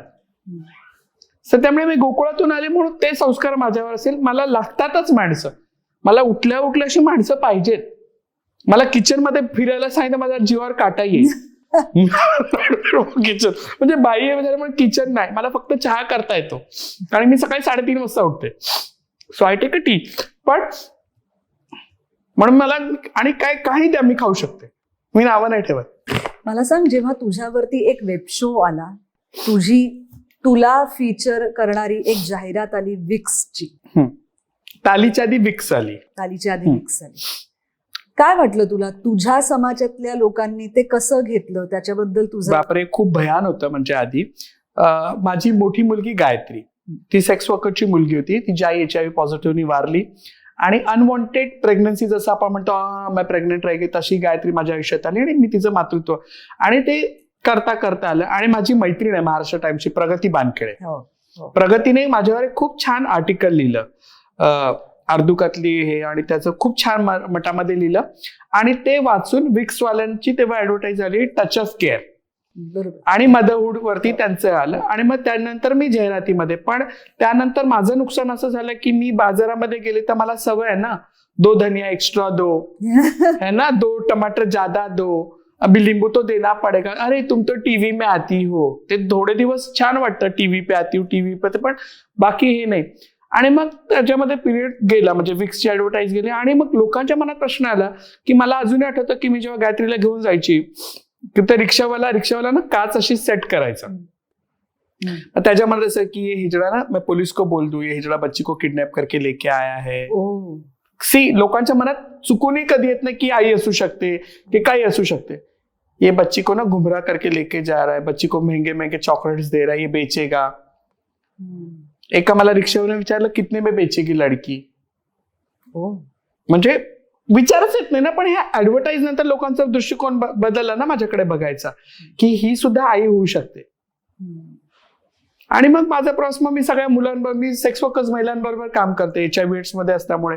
सेक्स वर्कर्स महिलांचे प्रश्न आमच्यापेक्षा बिकट आहेत. लहान लहान मुली सेफ नाहीयेत, 80 वर्षाची आजी सेफ नाहीये. परवा महाराष्ट्रामध्ये 13 वर्षाच्या मुलीवर बलात्कार झाला. मग या सेक्स वर्कर्स महिला, तर ते लोक डिसाइडच करतात की सेक्स वर्करची मुलगी म्हणजे ही सेक्स वर्करच होणार. मी ज्या एरियामध्ये काम करते तिकडच्या बायका त्यांच्या मुलींना, गौरी आपा मैं जा रही हूँ, थोड़ा मेरी बच्ची को संभालेगे का. तर मी म्हणायचे भाई उसको पहला वो शिशु करेगी तो ही रखूंगी, हगीज मी नाही बदलणार. नाही वो सब कर लेती, मग ठेव. मग ठेवा ठेवी मग हिची मुलगी तिची मुलगी, अम्मा मेरे को बैंगलोर जा रही, मेरे को कस्टमर लेके जा रहा है, मेरी बच्ची को संभालोगे. That how we started slowly. मग तू कुठे चालली आहे, मैं कस्टमर के साथ, बेबी को कहाँ रखा, नहीं घर पे लाके रख. मग माझी गुरु मग बोरडायची, छोटी बच्ची को ला. मग काय झालं तर साड्या एखादी नाही आवडली तर मग त्या टेलरला सांगायचे इसके 4 फ्रॉक सिला दे. मग सगळ्यांना बँड बाजासारखं. That how we started. म्हणजे पण आपण जे म्हणतो की लोकांचं बघायचं दृश्य, म्हणजे ती ऍडव्हर्टाईज आली. आणि त्याच्यानंतर मग क्षितिजनी, म्हणजे अफिफा नडियाडवालांनी मला एकदा फोन केला मोबाईलवरती, मी अफिफा बोल रही हूँ नडियाडवाला. तर मला माहिती नाही कशासाठी तिने बोले आपके ऊपर फिल्म बनानी है. तर म्हटलं रख दो, अभी 2 दिन से गॅस वाला नहीं आया, बाद में बात करती हूँ. ठेवून दिला. आम्ही तिचा ब्लॅकलिस्टला नंबर टाकला. सारखीच फोन करते अफिफा, कधी अफिफा भेटतो विचार. तिने दुसऱ्या नंबर, नाही मेरे को आपसे मिलना है. तर मी पण शाणी ना, आ जाओ. आणि दॅट्स हाऊ शी केम. आणि तिने सांगितलं तुमची स्टोरी. मग क्षितिज पटवर्धन आला आणि मग अफिफाच्या घरी आम्ही बसायचो. आणि तेव्हा त्यांचं ठरलं होतं की फिल्म बनवा. आणि तेव्हा मला वाटलं की एखाद्या मराठी हिरोला घेतील, ट्रान्सजेंडर, म्हणजे मला स्वप्नातही नाही सुष्मिता सेनला हे करतील. मला वाटलं की मराठी फिल्म करायचं, म्हणजे लॉकडाऊनच्या आधीच हे होतं. तर मला वाटलं एखाद्या सिद्धार्थ जाधवला वगैरे घेतील, किंवा म्हणजे ते ट्रान्सजेंडर अशाच यांना पोर्ट्रेट करणार ना. तर मी म्हटलं की एखादं सुंदर, मनी ध्यानी पण नाही बघा, तर असं. आणि मग नंतर लॉकडाऊन लागला आणि मग त्यांनी मला सांगितलं की हम लोग हे करा. आणि मग एकदा मला फोन केला, गौरी तुमको पता है की आपका रोल कौन करेगा. तर म्हटलं कोण काय, एखादा मराठी फिल्म मधला जो हिरो चालत नसेल त्याला करतील साप. आणि की हिजडा म्हटलं की साप, उठी उंच, गोदरेच्या कपाटासारखा, मोठी टिकली लावून. तुम्हाला घाबरवायचंच आहे ना, भाव असाच असतो. नहीं तुम्हें पता है क्या कोण. म्हटलं कोण करने वाला बताओ. सुष्मिता सेन. तर मी ते तसं नाही केलं. म्हटलं कोण सुष्मिता सेन, ऐकून घ्या. अरे मिस वर्ल्ड, मिस युनिवर्स, वो क्यों करेगी हिजडो करून. नाही वो करे आपको चले. म्हटलं माझा काय प्रश्न, तो चलेगा ना चलेगा. मग मी तिला भेटायला गेली आणि खारला त्यांच्या घरी मला बोलवलं भेटायला, की सुष्मिता करणारे, क्षितिज देशपांडे, आपला तो जाधव वगैरे सगळ्यांनी मला बोलवलं तिच्या घरी. तर आपण कोणाच्या घरी कसं रिकाम्याती जायचं म्हणून पार्ले बिस्किट माझ्या पर्समध्ये आजही आहे. मी घेऊन गेली आणि तिने उघडलं, ओ गौरीजी. तर मी अशी बाचकल्यासारखी 10 मिनिटं तिला बघितलं आणि 5 मिनिटात तिने मला सहज केलं त्या बहिणी. तर मग जरा धीर चेपल्यावर जरा मी आगाव आहे तुला आता अर्ध्या तासात कळलं असेल की मी किती आगाव असू शकते. तर मी म्हटलं आप क्यों मेरा रोल कर रही है. रोल नाही आप मेरा किरदार क्यों कर रही हो. तर तिने काय उत्तर दिलं असेल, असं वेडे वाकडे काही न करता तिचे ते केस असे तिने केलं, असे बांधले बिछडे, because your mother I am mother. हा प्रश्न निरर्थक होता तिला विचारणं. तिने फक्त एक उत्तर दिलं, because you are mother I am mother. ती काही म्हणाली नाही मुझे ट्रांसजेंडर लोगों के ऊपर आप लोगों के ऊपर दया आती है, आप मार्जिनलाइज. तिने फक्त प्रामाणिक उत्तर दिलं, because you are mother I am mother. तिथे तिने मला जिंकलं. ती म्हणे क्या लाईये, तर मग मी तिला एक साडी दिली आणि पार्ले बिस्किट म्हणे किसके साथ, म्हटलं पाणी के साथ खाऊ ना पार्ले बिस्किट, अच्छा लागतं. शी. आणि मग ती म्हणाली आप ऐसी हो का, तर मी अशी, मग ती मला बघायला यायची, ऑब्झर्व करायची. मग 2 दिवस आपण मोठं कोणी आलं तर दडपणाखाली असतो ना, पण तिसऱ्या दिवशी मी माझ्या ह्यांनीच असायची, ते मला ऑब्झर्व करायची.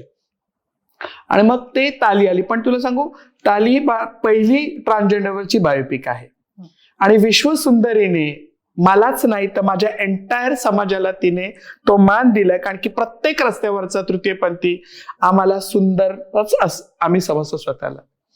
आणि त्या महिलेने मला तो मान दिला, एंटायर माझ्या समाजाला मान दिला तिने. ते धाडस तिने दाखवलं आणि आमच्यातली ब्युटी तिने दाखवली. तू ताली पाहिलेस? तुला वाटतं आता तिने जस्टिस दिला असेल गौरीला?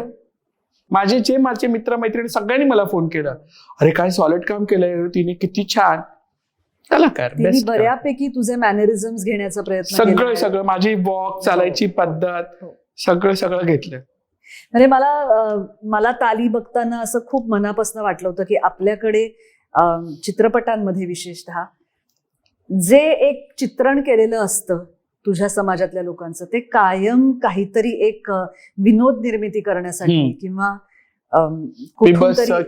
थ्रेटनिंग, ते बरं नसतं आणि त्याला इतर लोक हसत असतात, त्याला थिएटरमधले लोक हसत असतात. आणि त्या पार्श्वभूमीवर जेव्हा सुष्मिता सेननी तुझी भूमिका किंवा तुला पडद्यावर जिवंत केलं, तेव्हा ते बघून मला असं वाटलं की खरं तर हे गरजेचं आहे. म्हणजे इतकी वर्ष एक प्रकारे जो अन्याय झालाय तुमच्यावर, म्हणजे त्याचं चित्रण इतक्या वाईट पद्धतीने झालंय, कुठेतरी ते बदललं याचा मला आनंद झाला. आणि महिलेने करणं, म्हणजे आम्ही स्वतःला महिलाच समजत होतो ना. मी जसं मगाशी म्हणाली की एखाद्या पुरुषाने केलं असतं कलाकार म्हणून, पण एका महिलेने हिंमत दाखवली, प्रश्नच नाही. आणि ती हिंमतच आहे अगं, कारण कितीही आपण म्हटलं तरी सुद्धा ना, इतका समाजाकडून एक कायमच हेटाळणी केला गेलेला हा वर्ग आहे की त्या वर्गातला एक भाग म्हणून, म्हणजे वेश्यांच्या भूमिका अनेक जणी करतात, पण तृतीयपंथीयांची भूमिका करणं हिस्ट्री आहे ना. आणि अमेरिकेमध्ये बिग बॉस जसं दाखवतात तसं आपला शो दाखवला गेला 3 महिन्यासाठी. म्हणजे त्याचे सिरीज ते अर्ध्या तासाचे का ते 8-9 हे ते सगळं. आणि तुला एक गोष्ट मजेची सांगते, मी अजून पूर्ण वेब सिरीज ताली पाहिली नाहीये. का? मला नाही होत बघवत नाही तुला. ते 2-3 बघितलं ना, मग मुलं माझे बघतात ना, मला रडायला येतं, मग ते मी नाही बघू शकली. छोट्या गणेशची भूमिका पण त्या कृत्तिकाने फार सुंदर केली आहे. मी प्रेक्षकांना आवाहन करते की तुम्ही पाहिली नसेल तर ताली ही वेब सिरीज नक्की बघा, अगदी 100% बघा. आज आता इथे आम्ही जे बोलतो आहोत ते सगळे संदर्भ तुम्हाला त्याच्यामध्ये दिसतील. आणि महत्वाची गोष्ट म्हणजे एक आपल्या खूप पलीकडचं आयुष्य आपण त्याच्यामध्ये बघतो आणि ते खूप महत्वाचं. आणि म्हणजे तुम्ही जे ठरवलं ना की लोक असे असतात, ते थोडं चेंज होईल तुमचं. स्टील अँड अंटिल तुम्ही जोपर्यंत बघणार नाही, तुम्ही आमच्याशी बोलणार नाही, आणि ही संधी खूप क्वचित असते. पॅरिसचा आपण तो झोपाळा किंवा ते लंडनचा आपण ते इकडेच बघतो ना, टॉवर, आणि ते तसं तुम्हाला ट्रान्सजेंडर काय हे तरी करा. अगदी खरंय, कारण आपण लव्ह स्टोरीज वर्षानुवर्ष बघतच असतो, त्यात काही फार फरक पडत नाही. त्या फार तर काय मुंबईतनं लंडनमध्ये नाही तर अमेरिकेत गेलेलं दाखवतात, स्वित्झर्लंड. नाही, असे विषय असले पाहिजेत. म्हणजे मी जसं म्हणाले, सेक्स वर्कर्स महिला आहेत किंवा हँडिकॅप लोक आहेत किंवा ऑटिझम असलेली लोक आहेत. आपण सोसायटी परिपक्वता आपण कसं म्हणतो. आज माझ्याकडे, मी कट्टर हिंदू सनातनी आहे. माझी आई दत्त महाराजांची उपासक होती. वर्षातून आमच्याकडे दत्त महाराजांची पारायणं असायची, स्वामींच्या मठात जायची. माझ्या वडिलांच्या पत्रावरून तुला कळलं असेल, पोलीसवाला जरी असला म्हणजे तरी कुठेतरी सॉफ्ट कॉर्नर होतं, ते रिलिजन माझ्याकडे. पण माझ्याकडे सगळ्या पद्धतीची मुलं आहेत. माझ्याकडे घरामध्ये, म्हणजे तुझ्या ह्याच्यामध्ये तुला फुलं नसतील तर मी तुला सांगते, गुलदस्ता आपण जसं म्हणतो, माझ्याकडे ख्रिश्चन मुली आहेत, मुस्लिम मुली आहेत, माझ्याकडे सगळ्या धर्माची मुलं, आणि सगळे मला आई, अम्मा, मा म्हणतात. सगळ्या भाषेत मला बोलतात. तो गुलदस्ता माझ्याकडे. मग आता तू मला सांग, जरी मी कुठेतरी कट्टर हिंदुत्ववादी सनातनी असली तर मी प्रोफेशनली आई आहे आणि माझी सगळ्या धर्माची मुलं आहेत, तर तुम्हाला कसं डिव्हाइड करते सांग. Being a mother, Gauri Sawant is for everyone's mother. मी मुस्लिम मुलीची सुद्धा आई आहे. मी त्यांची निकाह नावे लावून दिलेले आहेत, त्यांच्या धर्मामध्ये त्यांची लग्न लावून दिलेली आहेत, त्यांचं सगळं पद्धतीने केलंय. ख्रिश्चन मुलींचं सगळं केलेलं आहे, आपल्या हिंदू मुलांचं मी करते. त्यांची सगळ्यांची मी आई आहे. अम्मा म्हणणारे पण मला आहेत, आई म्हणणार आहेत, माझी सगळी मुलं. आणि त्यांच्यामध्ये कुठेही धर्म वगैरे येत नाही. तेवढ्याच त्या हट्टाने सांगणार. मग मला मोदकाला एक कोणी मोमोज पण म्हणतं. नेपाळीची मुलं म्हणतात, मामा वो मोमोज लाई थी ना उस दिन, मोमोज दे दो. तर मी म्हणते, अरे मोमोज नाही, वो मोदक आहे. पण you are getting my point. पण मला जर तू पर्सनल विचारलं तर हा गुलदस्ता आहे. आणि जेव्हा तुम्ही मुलांबरोबर असाल ना, तेव्हा तुम्ही कशाशी तुम्हाला हे नसतं. प्रत्येक बाळ हे सुंदर आहे माझं. तू जे म्हणालीस ना की मी किती आगाऊपणे बोलतेय, तू बघतेस वगैरे वगैरे, आगाऊपणापेक्षा मला हा कॉन्फिडन्स वाटतो. आणि तो कमावलेला आहेस तू. कारण शेवटी तो कुठेतरी भीतीतनं आलेला असतो ना, की मला ही भीती मागे टाकायची आणि मला काहीतरी स्वतःचं आयुष्य घडवायचं, तर त्याच्यासाठी मला माहिती पाहिजे, मला सध्याच्या जगाबरोबर राहण्यासाठीची माहिती पाहिजे. ही माहिती किंवा हे शिक्षण, हे वाचन, तुझी भाषा, तू बऱ्यापैकी वाचलंयस असं वाटतं, हे तू कधी केलंस?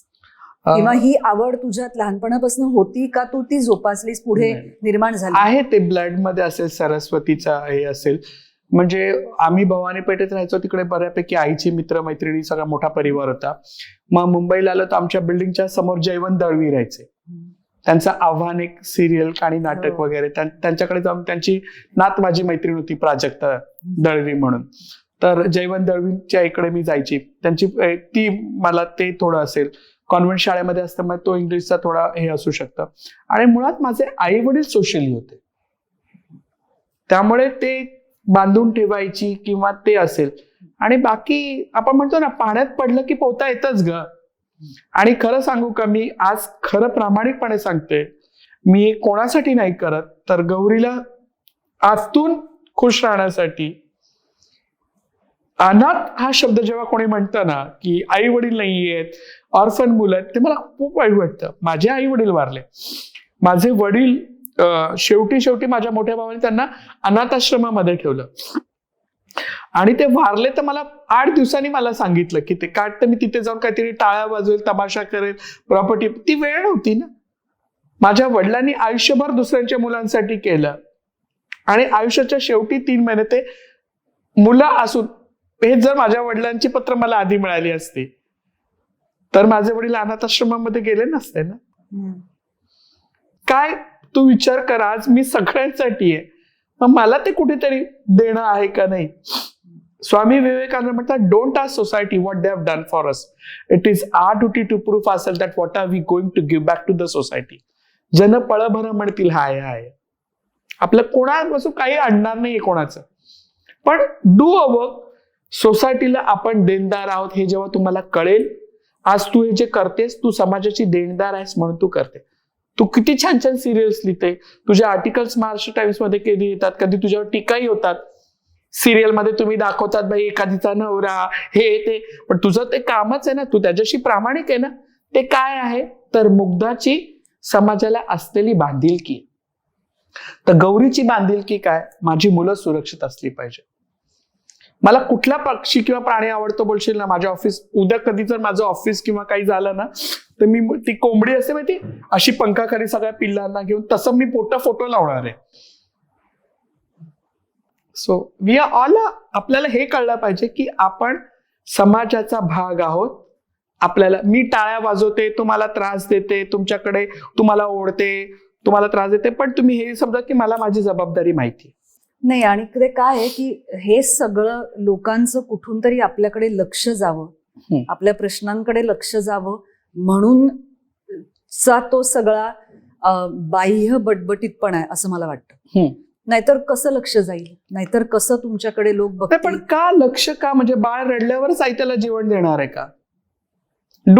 मी एक्सेस नाही करत का समाजामध्ये? मला मतदानाचा अर्धाच अधिकार दिलाय का भारत सरकारने? संविधानाने मला अर्धच वोट दिलंय का बाबा? जर मी एखादा देश विरुद्ध कृत्य केलं तर मला देश सोडणार आहे का? जर मी तुमच्या शिक्षेलाही पात्र होऊ शकते, मग माझे अधिकार देताना एवढं का? अजून किती आक्रोश करू? काय केलं म्हणजे तुम्ही आम्हाला सांगाल? मग तू आपल्या राज्यकर्त्यांपर्यंत थेट पोहोचण्याचा प्रयत्न केलास? अगं आमच्याकडे आता समाज कल्याण वेलफेअर बोर्ड आहे. सगळ्या मुख्यमंत्री आतापर्यंतचे पृथ्वीराज चव्हाण पासून जेवढे मुख्यमंत्र्यांबरोबर मी काम केलं प्रत्येकाला माहितीये. मी तुला एक प्रश्न विचारते, महाराष्ट्राची महिला मुख्यमंत्री कधी होईल? कधी होईल? व्हावी लवकर. जेंडर इक्वॅलिटी कळलं, शर्यत कळली. सशा आणि कासवाची का शर्यत लावता? 2 सशांची का नाही लावली तुम्ही? 2 कासवांची का नाही लावली? माझी होरपळ होते सोन्या तुमच्यामध्ये. जेंडर इक्वॅलिटीच्या याच्यामध्ये मी तर अजून खूप लहान आहे. त्यात तुम्ही मला फरफडतायत, मला तुम्ही ज्ञानामृत देतायत, तुम्ही मला बाळकडू देतायत, तुम्ही मला ग्राईप वॉटर देतायत. अपेक्षा माझ्याकडून आहेत. तुम्ही लोकांनी असं वागलं पाहिजे, तुम्ही हे नाही केलं पाहिजे, तुम्ही त्याव नाही केलं पाहिजे. द्या ना. पोटभर जेवल्यानंतर ती बडीशेप उचलणार, ती काही भाजीसारखी कोणी उचलत नाही. मला माझे अधिकार द्या. लेट्स चेंज युअर चेअर्स ना. Be a one day transgender. तुम्ही नाही बनू शकणार. एक दिवस माझ्यावर फिरून दाखव सकाळपासून संध्याकाळपर्यंत. ज्या रस्त्यावरची तुम्हाला ट्रान्सजेंडर दिसतात ना, खूप दयनीय परिस्थिती आहे. नाही, काय होतं म्हणजे मी तुला एक अनुभव म्हणून सांगते, माझा नाही, माझ्या एका मैत्रिणीचा. तिने काहीतरी एक बिझनेस चालू केला आणि तिने एक दुकान सुरू केलं आणि तिथे आले 15-20 जण आले तृतीयपंथीय आणि ते खूप अग्रेसिव्ह होते आणि त्यांनी खूप पैसे मागितले. तर तिचं म्हणणं होतं की मी आज सुरू केलंय दुकान, मी एवढे पैसे आज नाही देऊ शकत. कारण काय आहे की समजा तुम्ही 2 लाख रुपये मागताय, मी तुम्हाला 2 लाख रुपये दिले तर त्याच्यावर मला सरकारला टॅक्स द्यायचा आहे. बरोबर. म्हणजे माझ्यासाठी ती 2.25 लाख रुपये एवढी रक्कम होते, ज्याचं मी काय करू? म्हणजे मी तुम्हाला 20,000 रुपये देऊ शकते. शेवटी काहीतरी त्यांचं तिथे झालं, पण ते अग्रेशन जे असतं ना ते घाबरवतं किंवा असं वाटतं की हा. पण मला तुला असं वाटतं का? म्हणजे माझा किती योग्य आहे? तुला माझा प्रश्न हा आहे की प्रत्येक समाजामध्ये जसे काही ना काहीतरी कोणीतरी असे घटक असतात की जे त्या समाजाच्या विरोधात जाऊन काहीतरी वागत असतात. तुझ्या समाजामध्ये सुद्धा असे घटक आहेत का? आणि मग तुम्ही काय करता त्यांना समजावण्यासाठी? बरोबर. आता मी तुझ्या प्रश्नाचं उत्तर देते. आपल्याकडे पूजा, पंडितजी येतात पूजा करायला. ते काय सांगतात? 1.25 रुपये इथे ठेवा. तुम्ही ठेवता? तुम्ही पंडितजींना 1.25 रुपये देता? पूजा सांगणाऱ्यांचे देता? फक्त त्यांनी जे सांगितलेली असते ते दक्षिणा देतो. दक्षिणा फक्त सांगतो की 1.25 रुपये ठेवा. मम स्वाहा, तुम्ही 1.25 रुपये ठेवा. पण फक्त जाताना 1.25 रुपयात तो शिधा वगैरे सगळंच घेऊन जातो की नाही? तसं माझा अधिकार आहे. पण आमच्यामध्ये सुद्धा बहिरूपी लोक आहेत, नकली ट्रान्सजेंडर्स आहेत. जे जेन्युइन ट्रान्सजेंडर्स आहेत ना, जे तुझ्या लग्नामध्ये आले असतील. समजा तुझं जेव्हा लग्न झालं असेल, तुझ्या घरी जाऊन समजा मी आली असेल, मुग्धाची आई, काय तुमच्या मुलीचं लग्न झालं, काय देणार मला? मग तुझी आई म्हणणार, गौरी ही घे, पैठणी साडी घे. मुग्धा, हा माझी गुरु तुमच्याकडे यायची. सो ते रिलेशन पण आमच्या लोकांशी मेंटेन असतं. Right to understand. लोक फोन करून सांगतात, गौरी मौसी तुमको याद है क्या? तर मी म्हणते कौन? मग ते सांगतात, अपनी लीला, अभी अगले महीने उसकी शादी है, तुम आना दुआ देने के लिए, आपके लिए अच्छी बनारसी साडी लेके रखी है. मग ते का फोन करतात? कुठेतरी माझी ब्लेसिंग्स हवी. पण हल्ली मी जसं तुला म्हणाले की चांगलं आणि वाईट, ओलं आणि सुकं जसं असतं, काही काही नकली ट्रान्सजेंडर्स आहेत, ते लोकांना थ्रेटनिंग करतात, नाव आमचं खराब होतं. ते पुरुषासारखे पुरुष, बहिरूपी आपण ज्याला म्हणतो. जे जेन्युइन ट्रान्सजेंडर्स आहेत ना, आणि आमच्या एकच दिवशी येणार तुझ्याकडे, रोज रोज तुमच्या दुकानात नाही येणार. आमचे सिम्बॉल आम्ही टाकणार आणि तुझ्या खुशीतला आम्हाला दे. आता तर तिने भाड्याचं, आणि आम्हाला सगळी कल्पना असते, बाजूवाला सांगतो भाडे का दुकान आहे, 11 महीने काही लिया, खरीदा हुआ दुकान है. तू जर एखाद्या 1.5 करोडचं दुकान घेतलं तर तुम्हाला 5,000 नाही देणार का? पण तू जर तेच दुकान दुसरीकडे कुठे भाड्याने घेतलं, त्याचं भाडंच 3,000 घेते, तर मी तुझ्याकडे 10,000 मागेल का? हा नॉलेज आम्हालाही असतो. आम्हाला एरियामध्ये कुठे काय मिळणार हे मला माहितीये. आणि त्याच्यामधून सुद्धा जसं मी मगाशी म्हणाले की आमच्याकडे पण पैसे जेव्हा आमच्या सगळ्यांचे जमा होतात, त्याच्यामध्ये आमचे कार्य ठरलेली आहेत की हमको इतना अनाथ आश्रम को देना है, इतना मंदिर को देना है, आमच्या म्हाताऱ्या हिजडांना द्यायचंय. पण जे तू मगाशी म्हणाल ते चुकीचं आहे. हे थ्रेटनिंग झालं, चाकू दाखवून देतेस का नाही, ते आमची लोक करत नाहीत. हे मी प्रामाणिकपणे सांगू शकतो. गौरी, मला सांग, श्रीच्या मागे काय गोष्ट आहे? कारण तू गणेशची गौरी झालीस त्या दिवशी गौरी पूजन होतं, ऑपरेशन झालं गणपती ह्याच्यामुळे. पण मग श्रीच्या मागे काय स्टेटमेंट? अरे वा, खूप छान प्रश्न आहे. मला पहिल्यांदा कोणीतरी विचारलाय. आता माझं नाव श्री गौरी आहे. श्रीचा अर्थ पुरुष आणि गौरीचा अर्थ स्त्री. मी ट्रान्सजेंडर आहे आणि माझ्या गुरूंनी मला हे नाव दिलंय की स्त्री आणि पुरुष दोघांचा समतोल आहे. शिवा आणि पार्वती, तसं माझं सनातनी नाव आहे श्री गौरी. त्या पूर्ण झालंय. म्हणजे मला हायडन्सी नको होती. बरोबर. जी मी आहे ती मी आहे आणि मला अभिमान आहे मी तृतीयपंथी असं. मी कधी महिला म्हणून नाहीये, मी पुरुष म्हणून पण नाही, मी तृतीयपंथी. आणखी इथपर्यंत येणं सोपं नव्हतं. मी जर माझ्या पाठच्या प्रवासाला जर नाही बघितलं तर तुम्ही मला एक्सेप्टच नाही करणार. पण आता तू हे बोलल्यावर असा प्रश्न पडतोय की तू एकदा सेक्स चेंज ऑपरेशन करून घेतलंस, बायोलॉजिकली तू बाई झालीस, तरी सुद्धा तू का स्वतःला तृतीयपंथी म्हणून घेतलीस? अरे वा, किती छान. आता मगाशी म्हटलं की साधं गोदरेजचं कपाट आहे, त्यात ते तू सगळं काढून टाक आणि फ्रीजचं इन्व्हर्टर वगैरे सगळं लाव, तुला ते पचनी पडेल. आता तुम्हाला सवय मोठे मोठे फ्रीज बघायची, पण साधा प्रश्न मी तुला विचारते. पण मी स्वतःला जरी महिलासारखं माझं सेक्स चेंज ऑपरेशन झालं असेल, सगळ्या पद्धतीने झालं असेल, तरी मी माझ्या समाजाचा हिस्सा पण आहे ना. किन्नर समाज, तृतीयपंथी समाज, मग पुन्हा तुम्ही काही ना काहीतरी चुकी, माझ्यात युट्रस नाहीये ना बाबा. Then also you are not going to take me as a full woman. मग मी जे आहे ते का नाही स्वीकारावं? माझा प्रवास जर बघितला बाई होण्यापर्यंत होता, बाई होत झाल्यानंतर काय, मग मुलं पाहिजेत, मग तेही झालं. मग आता पुढे काय, पुढचं सेशन काय? तर नाव आय स्टार्टेड टू, मी आता माझ्या ह्याच्याकडे रिलिजियस कडे वळायला लागलेली, अध्यात्माकडे.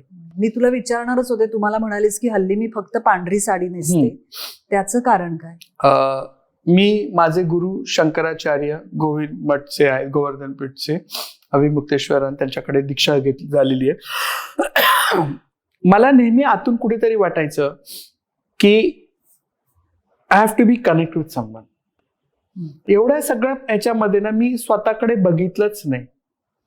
मला स्वतःला म्हणजे अध्यात्म, देव, मी सोशली जर तू बघितलं तर, जसं मी मगाशी म्हणाले, मी जर डॉक्टर असते तर मी येणाऱ्याची माझी जात विचारू शकते का?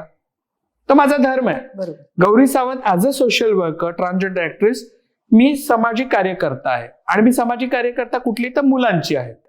माझ्याकडे सगळ्या धर्माची मुलांची मी आई आहे. पण त्याही पलीकडे माझे जे आई वडिलांचे जे संस्कार होते ते मला कुठेतरी त्यांचं रिबॅट करणं गरजेचं आहे. माझी कुठल्यावरती श्रद्धा आहे तर माझी गाईवरती श्रद्धा आहे. मला पशुहत्या केलेली आवडत नाही. मी एम प्युअर व्हेजिटेरियन. माझ्या कुत्र्याला पण मी चिकन वगैरे ते दुसरे लोक मी कधी हात लावत नाही आणि ते त्याचं मील आहे.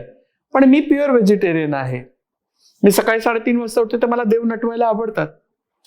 मी माझ्या कुलदेवीची पूजा करते. मग रात्रीच कळ्या आणून तोडून पाण्यामध्ये ठेवून देतात. मग सकाळी ते फुलतात किंवा मी त्याची माळा केली तर आय लाईक इट. कुठेतरी अशी एखादी तरी गोष्ट असली पाहिजे की जिथे आपण जाऊन हे केलं पाहिजे, सरेंडर केलं पाहिजे. आणि मला वाटतं की देव, मी तुला सांगू, एवढं लॉकडाऊन झालं, मला रोज घरामध्ये 4.5 ते 5 लिटर गोकुळ दूध लागतं. का कोणाच्या कुठे मला एकही दिवस कशाची कमतरता पडली नाही. आजही मी माझ्या मुलांसाठी करते. तर कुठली तरी एक शक्ती आहे which I believe, GOD God, G for generation, of birth and divorce, उत्पत्ती, स्थिती, लय, ह्याच्याकडे तुम्ही हे केलं पाहिजे. आणि जेव्हा आपण वाटतं की I am answerable to someone, मला कोणाला तरी रिपोर्टिंग करायचं, मी जेव्हा हे करेल, मी जेव्हा देवाकडे बघेल तर मला आरशात पण बघताना असं खरे मी चुकी केली म्हणून नाही वाटलं पाहिजे मला.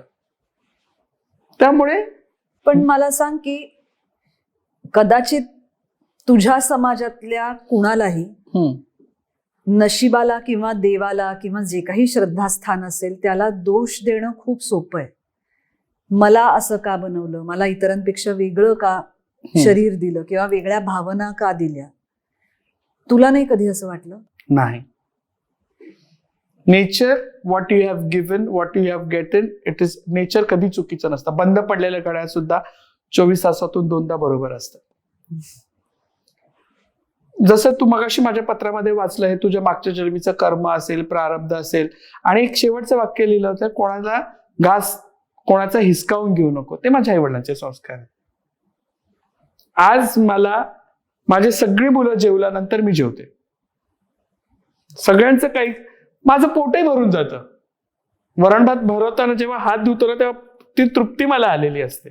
What is that? आणि मग मी जर बाई असते तर नवरा, मुलं बाळा अडकली असते, मुलगा असता तर मी छान आहे ना, उलट मी अशी असल्यामुळे भरपूर कामं करू शकते. मी कुठेही बेधडकपणे जाऊ शकते. क्या आम्हा रात को 2 बजे, मला कोणाकडून अशी भीती नाहीये. आणि I am happy with my life. त्यामुळे ते हे नाहीये. वाईट एका गोष्टीचं वाटतं की वेळ लागेल. आता ह्या आधी कधी तृतीयपंथी कधीच आले नव्हते. सुरुवात तर झाली आहे. अजून कोल्हापूरमध्ये एक शिक्षिका आहे आमची तृतीयपंथी. आमच्याकडे एक आमची तृतीयपंथी डॉक्टर आहे. एक IAS ऑफिसर, एक IAS ऑफिसर आहे. कोणी कलेक्टर लेवलच्या त्या परीक्षा देतात. सो चेंज होईल. आपण कुठेतरी सुरुवात केलेली आहे, येतील. एखाद्या शाळेची जर प्रिन्सिपल असेल ट्रान्सजेंडर, मी तर आता मी सरकारला हे सांगते की आमचे कमी शिकलेले लोक आहेत ना, त्यांना आयाबाईचा रोल द्या.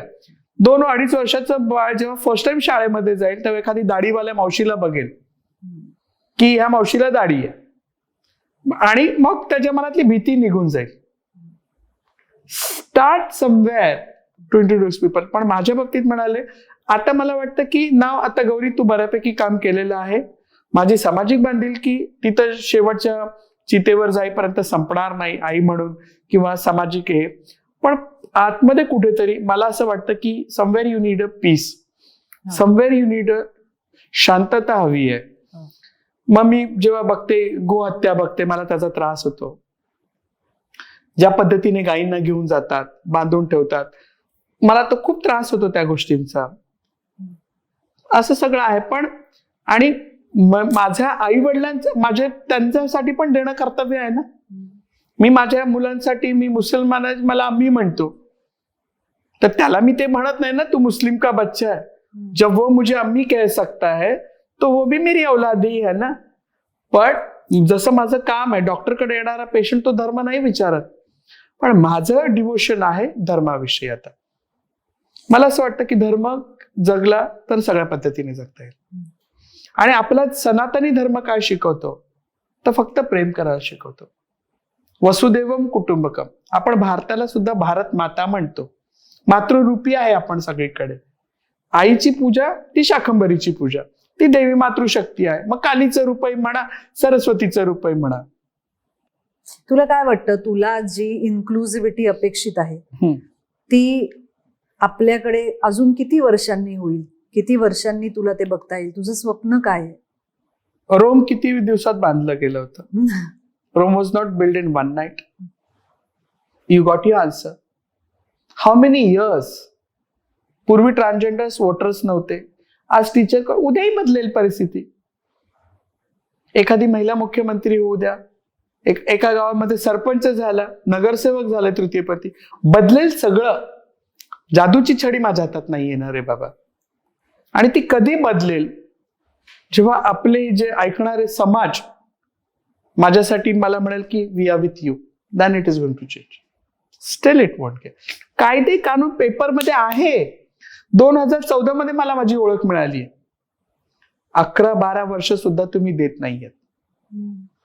तुमचेच प्रश्न एवढे भयान आहेत, त्यात माझं कुठे काय टिम टिम टिम टिम टिम टिम करू असं होतं ना. नाही, असं नाही. तरी सुद्धा तुम्ही समाजाचा एक हिस्सा आहात आणि एक सायझेबल हिस्सा आहात. त्याच्यामुळे सायझेबल नसली तरी मी हिस्सा आहे. नाही, सायझेबल आहात ना. पण मी काय म्हणते की ह्युमन राईट्स काय म्हणतं, if I could be alone 1 person also, मला माझे अधिकार मिळाले पाहिजे. आणि ही शोकांतिका या पांढरपेशा समाजाची. आपण किती पुढारलेले म्हणतो, सावित्री फुले शाहूंची उदाहरणं देतो है ना. आपण म्हणतो पुढारलेले आहोत, पांढरपेशा समाज आहे, आमच्याकडे इन्क्लुजन अँड डायव्हर्सिटी आहे, मी सगळं म्हणते. पण तुम्ही द्यायला का नाही तयार? तर मला सांग, तुझ्या या ज्या संस्था आहेत त्यांना जर एखाद्याला देणगी द्यायची असेल किंवा मदत करायची असेल तर तुमच्यापर्यंत कसं पोहोचायचं? आमची वेबसाईट्स आहेत, त्याच्यावर बँकेचे डिटेल्स दिलेले कुठल्या आहेत. संस्था आहेत तुझ्या? तूच नाव सांग. आमच्याकडे एक सखी चार चौघी म्हणून आहे, जी आम्ही मुंबई महाराष्ट्रामध्ये काम करतो, ती ट्रान्सजेंडरसाठी आहे. मग ट्रान्सजेंडरचे Aadhaar card, PAN card, mental health वरती, HIV एड्स वरती आम्ही काम करतो, त्याच्यासाठी काम करतो. आणि दुसरं जे आजीचं घर म्हणून आहे, त्याच्यामध्ये आपण सेक्स वर्कर्स आणि ओल्ड ट्रान्सजेंडरसाठी काम करतो. मला तुला तेच विचारायचं होतं की तू जसं लहान मुलांना दत्तक घेतेस म्हणण्यापेक्षा त्यांना सांभाळतेस असं आपण म्हणूया, कारण तो कायदा नाहीये आज तुझ्या पाठीशी म्हणून. तसं वयस्कर ट्रान्सजेंडर्सना सांभाळणाऱ्या अशा काही संस्था आहेत का, किंवा अशा कुठल्या संस्था आहेत का ज्या वयस्कर ट्रान्सजेंडर्सना त्यांच्यामध्ये घेतात? खूप छान प्रश्न आहे. मगाशी मी तुला आधी उत्तर दिलं होतं, आमच्याकडे वृद्धाश्रम नसतं, बरोबर ना? माझ्या वडिलांना माझ्या भावानी अनाथ आश्रमामध्ये ठेवलं आणि त्यांची पेन्शन तो घेत होता. आमच्याकडे गुरु म्हातारा झाला तर तिने घरात राहायचं, आम्ही तिला बघायचं. आमच्याकडे आमच्या गुरूंना कोणी सोडत नाही, त्यामुळे तो प्रश्नच आमच्याकडे येत नाही. आमच्याकडे आई वडील नंतर गुरूंना मानलं जातं. जे पण काही आहे आमचे गुरु आहेत. तेवढी एकनिष्ठता आमच्या कम्युनिटीमध्ये आहे. आमचे गुरु आहेत. एखाद दुसरे अपवाद असू शकतील, आणि कसं आहे ना, प्रत्येकाचे कधीच त्यांना म्हणजे वाईट शब्दात सांगायचं झालं तर वाऱ्यावर सोडत नाही. नहीं. मग इंसान के बच्चे में और हम में क्या फर्क है? खून के रिश्ते तो रंग ही लाएंगे ना. हम तो खून के भी नहीं है ना. जब मैंने घर छोड़ा था तो मेरा हाथ पकड़ने वाला तो मेरा गुरु ही था ना. त्या माऊलीने मला आज उभं केलंय ना. आईचं पदर सोडून तुम्ही गुरुकडे येता, तर गुरुचा अर्थ काय असतो? ज्ञान समाज दाखवणारा गुरु आहे ना. आम्ही गुरुला नाही सोडू शकत, आम्ही गुरुंना तो विचारच नाही करू शकत. असू दे, कुठे ना कुठेतरी आहे, पण त्या योग्यतेचा गुरुही असला पाहिजे. आता जग बदललं, म्हणून आमच्याकडे म्हणतात की ना, तुम कुछ भी करो पर घर पे आओ, परिवार के साथ जुडे रहो. आमच्याकडे सगळ्या जाती धर्माचे लोक आहेत. माझी गुरु तमिळियन आहे, ती रस्सम पोंगल इडली बनवते. आम्ही हॅपी. म्हणजे इन्क्लुजन आपण जे म्हणतो ना, आम्ही प्युअर इंडियन्स आहोत. आणि मग ती कल्पना पण नाही करू शकत की ते कसं. तो सपोर्ट सिस्टीम आहे.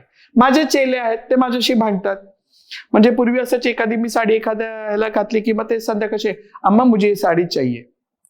माझे चेले माझ्याकडे मागतात. मी कोणाकडे मागताय? माझ्या गुरुकडे. गुरु मेरे को वो साड़ी चाहिए आपकी. हाँ बेटा तेरे लिए रखी, एक बार पहन के फिर दूंगी. नहीं गुरु अभी दे दो. नहीं तू खराब कर देगी. सो दॅट इज लाईक दिस. पण आमच्याकडे गुरूंना खूप सांभाळलं जातं. गुरुही आमच्याकडे आम्हाला मुलांसारखं बघितलं. कुठेतरी माणसाला माया लागते, प्रेम लागतं. आणि मला असं वाटतं की दोष त्या आईवडिलांना द्यायचा का मला कळत नाही, ज्यांना अशा आपल्या मुलांना समाजापासून थोडंसं लांब ठेवावंसं वाटत असेल. कारण समाज असा आहे की प्रत्येक आईवडिलांना कोणाचाही दोष देऊ नका. तुझे खूप छान म्हणाली मुग्धा. मला फर्स्ट टाइम एखाद्या कोणाकडून तरी, म्हणजे आम्हाला पारलिंगी म्हणतात, पण तुमच्याकडून मला शब्द खूप आज वाटलं की आई वडिलांना ब्लेम नका देऊ. समाज. मी अशी असेल तर माझ्या बहिणीचं लग्न कसं होणार? माझ्या भावाच्या बायकोनी माझ्या वडिलांना विचारलं, तुम्ही जर त्याच्याशी बोला तर आमच्या मुलाशी लग्न कोण करणार? म्हणजे त्यांचं कर्तृत्व माझ्या ट्रान्सजेंडर असणारे आहे का? शेवटपर्यंत मला भेटून नाही दिलं. शेवटपर्यंत नाही दिलं. आज जर मला जर एक्सेप्ट केलं असतं किंवा मला जे पत्र मिळाले असते, तर मी दादांना हगीज नसतं लावलं का? आमचे एवढे ट्रान्सजेंडर्स आहेत, त्यांची बहीण भावंड प्रॉपर्टीसाठी त्यांना घराबाहेर काढून देतात की चलो एक भाई कम हो गया. मुलगा आहे ना बायोलॉजिकल, काय प्रॉपर्टी असेल? अंबानी तर नाही होत आपण, तरी मेंटॅलिटी ना, भाई इजडा हो गया निकल जाओ. प्रॉपर्टीसाठी कोण जाताना घेऊन जाणार आहे? पण तुम्ही आई वडिलांना बघतही नाहीत ना. कितीतरी तृतीयपंथी सांगतात. माझा एक तृतीयपंथी चेला होता, बरेच वर्ष फॅमिलीशी बोलला नाही. तिच्या भावाला कळलं की तिचा भाऊ मुंबईमध्ये सिग्नलवरती भीक मागतो, उसके पास बहुत पैसा रहेगा. त्यांनी तिला फोन केला. तिने घाबरत फोन उचलला भावाचा.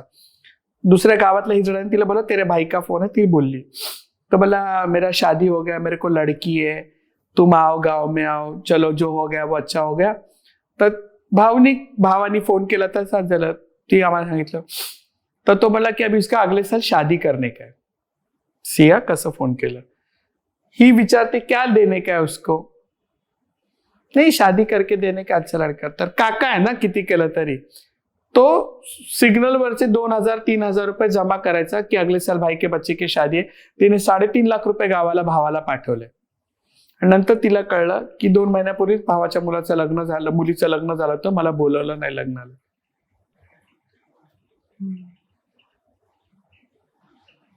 नंतर पुन्हा काय विश्वास ठेवणार तुम्ही नात्यावरती सांगा. फाटलेली नोट सुद्धा आपण कचऱ्याच्या डब्यात टाकत नाही ना, बँकेत गेलं तर बदलून मिळेल.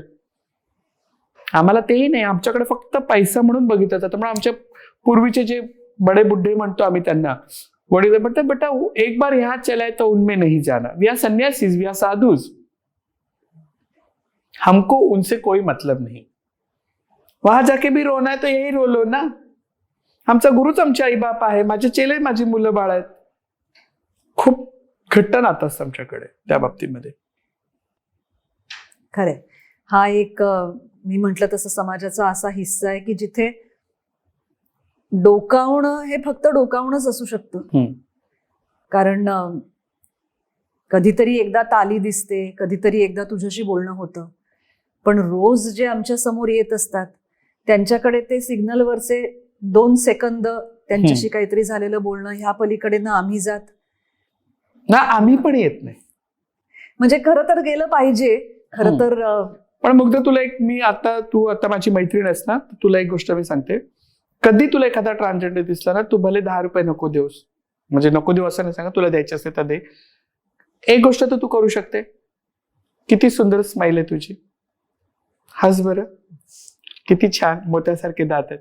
फक्त तू एखाद्या ट्रान्सजेंडरकडे हसून बघ, येणारे रिएक्शन बघ आणि मला सांग गौरी, व्हॉट यू चेंज. आम्हाला फक्त प्रेम आणि प्रेमच पाहिजे, ह्यांच्याकडून माणसांकडून नको. एखादी महिला हसली तर बरं वाटतं. वो औरत मुझे देख के हंसी, उसने मेरी तारीफ किया, आपकी साड़ी अच्छी है, आपका गजरा अच्छा है. They all we are very happy. आणि जे ओरिजिनल ट्रान्सजेंडर ते महिलांना कधी त्रास नाही देणार. ते चिकणे बिकणे बायकांच्या अंगाला पण आम्ही हात लावत नाही. क्या दीदी, क्या माँ, क्या बेटा, क्या सोनू, वो करून नाही बोलणार. माणसाला थ्रेटनिंग करतील, महिलांना नाही करत आमचे जे ओरिजिनल ट्रान्सजेंडर आहे. एखादी मुलगी असेल तर बेटा उधर क्यों बैठी, इधर बैठ, कैसा दुपट्टा लिया, ले ले सीधा ले, घर पे जाती नहीं, इतना लाटको क्यों. असे आमच्याकडे पण लोक आहेत, ते हक्काने आमच्याकडे आहे. ऐसा कपडा क्यों पहना बेटा, इट इज लाईक दिस. मुलांना नाही, मुलींना. आमच्या समाजाचे ओरिजिनल ट्रान्सजेंडर आहेत. आम्ही मातृरूपीची पूजा करतो, आम्ही प्रत्येक महिलेला आई मानतो. ते आमच्यात तुला बघायला मिळेल. म्हणून घाबरू नका. घाबरलं की घाबरवणार, भाव केला की भाव.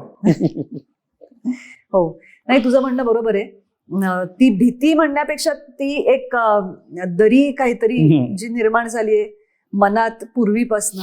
पण मला आनंद आहे की त्याच्यामुळे तू जेव्हा येऊन बोलतेस, आता तुझ्या याच्या आधी सुद्धा मी अनेक मुलाखती ऐकल्या, तुझ्याशी बोलावं असं वाटतं. असं वाटतं की तुला भेटावं, तुझ्याशी बोलावं, तुझ्याशी समोरासमोर बसून गप्पा माराव्यात, कारण त्याशिवाय ही दरी कमी होणार नाही. म्हणजे माझी तुला अशी माझ्या बाजूने एवढीच विनंती आहे की तू बोलत राहा, तू जास्तीत जास्त ठिकाणी जाऊन बोलत राहा. जसं मी तुला म्हणाले की मी फक्त गौरी सावंत नाहीये, मी माझ्या समाजाचं प्रतिनिधित्व करायला बसले. मी जर सांगितलं ना, आता जर ह्याच्या सांगितलं हम लोग आपको शाप देंगे, आप लोग हमको पैसा नाही, तेच जाणार. त्यामुळे ती जबाबदारी माझ्यावरती आहे आणि तू ते करतेस. कारण की तुमच्या मनात आमच्याविषयी राग नसला पाहिजे. एखाद्या विषयी चुकीच्या भावना तुमच्या मनातून गेल्या तर तुम्ही समजू शकाल ना की बाई हे पण आपलेच लोक आहेत. जास्त विशेष वेगळं काही करायची गोंजरायची आम्हाला गरज नाही.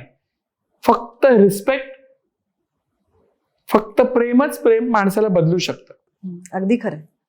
तर त्यामुळे तू यापुढेही तुला कधीही कोणीही बोलवलं तरी प्लीज जा, तू बोल, कारण तुझ्या बोलण्याने फरक पडणार आहे. त्याच्यामुळे तुमच्या विषयीचा दृष्टिकोन बदलणार आहे. त्यामुळे तुला असं कदाचित देवाने दिलेलं हे काम आहे असं समज, जसं तू इतर म्हणतेस तसं. पण तू बोलत राहा. आणि तुझ्या पोरांना जेव्हा ही तुझी मुलाखत येईल तेव्हा ती नक्की ऐकव त्यांना. आणि काय त्यांचं म्हणणं आहे ते पण मला सांग. थँक्यू. कारण आता तुझ्याशी हिच्याशी मी बोलत असताना मगाशी हिने मला व्हिडिओवर काही तिची पोरं दाखवली, त्यांच्या घरातली मॅगी नावाची कुत्री दाखवली, तर मला फार छान वाटलं ते सगळं बघून. मी नक्की या येईन कधी पालघरला. माझं घर सगळ्यांसाठी खुलं आहे. फक्त एकच मनात भावना घेऊन येऊ नका की अनाथ आश्रमात चाललोय, गौरीच्या घरी चाललोय.